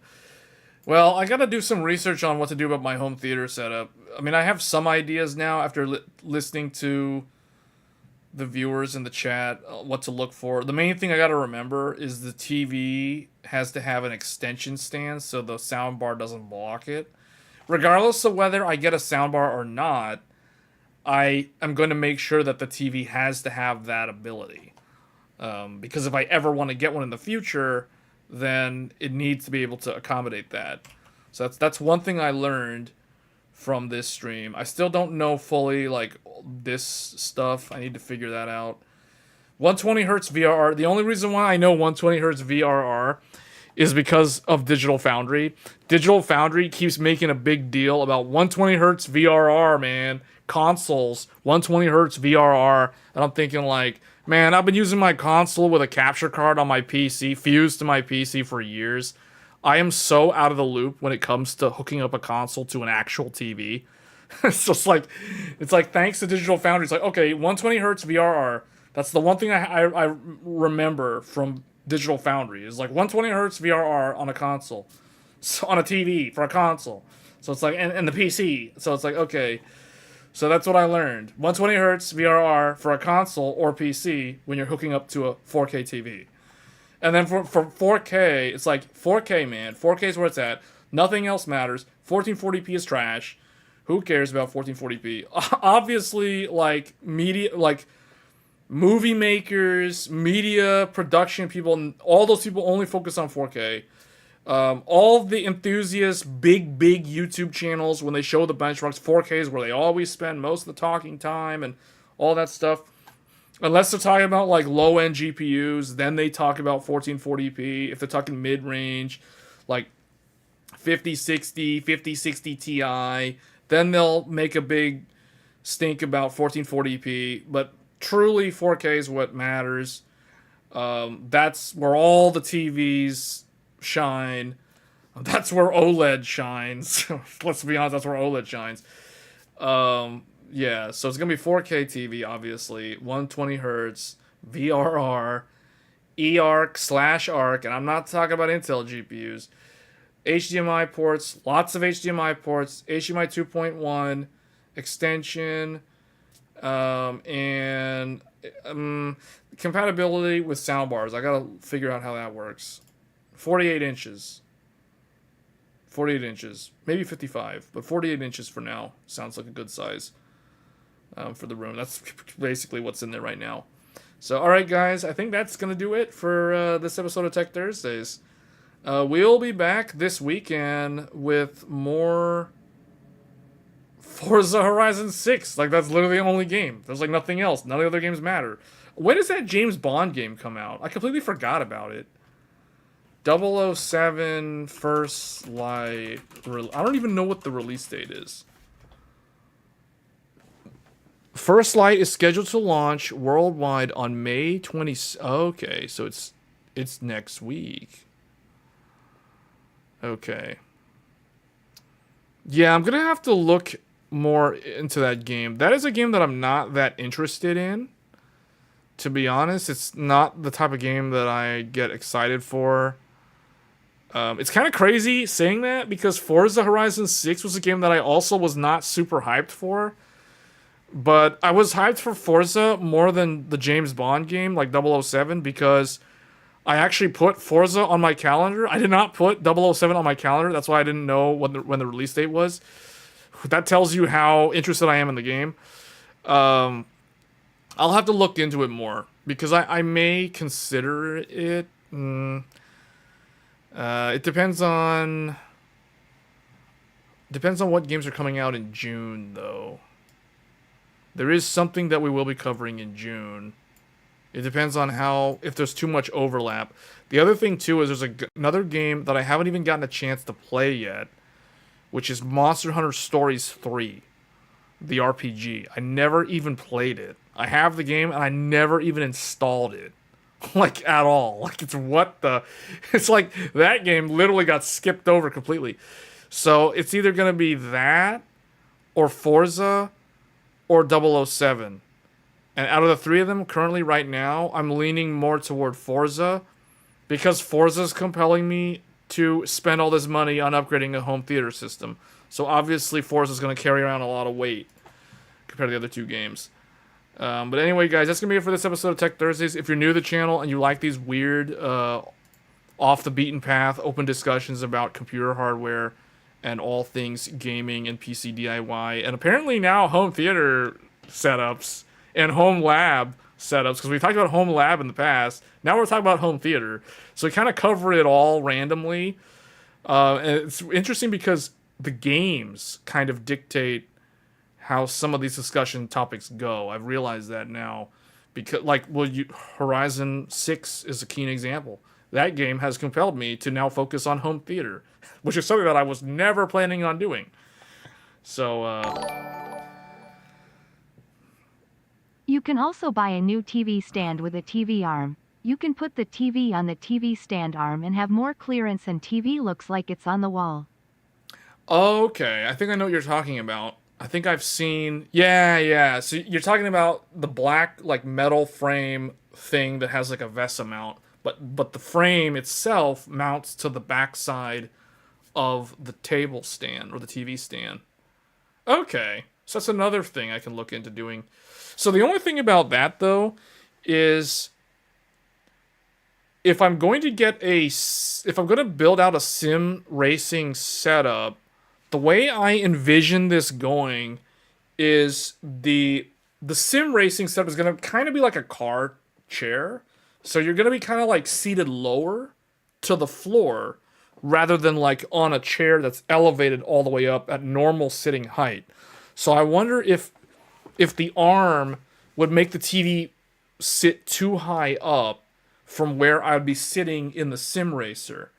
So you know what I'm saying? I just have to do more research on these things. But okay, that's something that I can look into.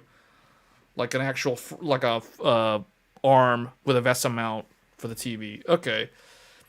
I'll have to do some measurements though, like how high I'm seated from the ground, like, and then my forward-looking distance. I don't want to be looking too high up or too low. Like, I don't want to be looking down. I don't want to be looking, like, way up. So there's a lot of stuff that I have to do. It's going to take a lot of planning. So I might make some videos about it on the members-only channel, because it's going to be those weird, like, unedited, random, like, hey, guys, behind the scenes, those type of videos, where it's very unprofessional, just random, like, oh, this is the setup, blah, blah, blah, just talking nonsense the whole time for like 10 minutes or whatever. You can put the TV lower or higher on the TV stand arm. It's very versatile. Okay. Yeah, I'll look into that. The table stand that I have is very sturdy. It's all wood, and it's like thick wood. It's very heavy. It's one of those older furniture pieces that I was gifted from a relative years ago. So it's not one of those modern IKEA tables that are super flimsy and like lower quality in terms of the wood that they use. It's wood that's not gonna go anywhere. Let's put it that way. It's very, very heavy. The table stand where the TV sits on it, it's very, very heavy. So yeah, that would be a good. It would be able to accommodate an arm very easily. In terms of how sturdy the actual table is. So, okay, that's another interesting thing to keep in mind. I appreciate it. All right, guys. So that's gonna do it for this episode of Tech Thursdays. If you're new to the channel, do get subscribed. If you like these kind of weird discussions like this, it's not every week that we talk about these sort of things, but we kind of like move off the beaten path every so often. Like we did home lab for a while, network switching and home server setups and that kind of thing. Now we're like at the complete opposite of the pendulum. Now we're doing home theater setups, which is like all media and like user interactive versus home lab, which is more back end. Now we're doing front end stuff. So anyway, guys, I appreciate the support as always, and I will see you guys. If I don't see you guys this weekend, I will see you guys on the next episode of Tech Thursdays. And until then, take care, and I'll see you guys then. Thanks.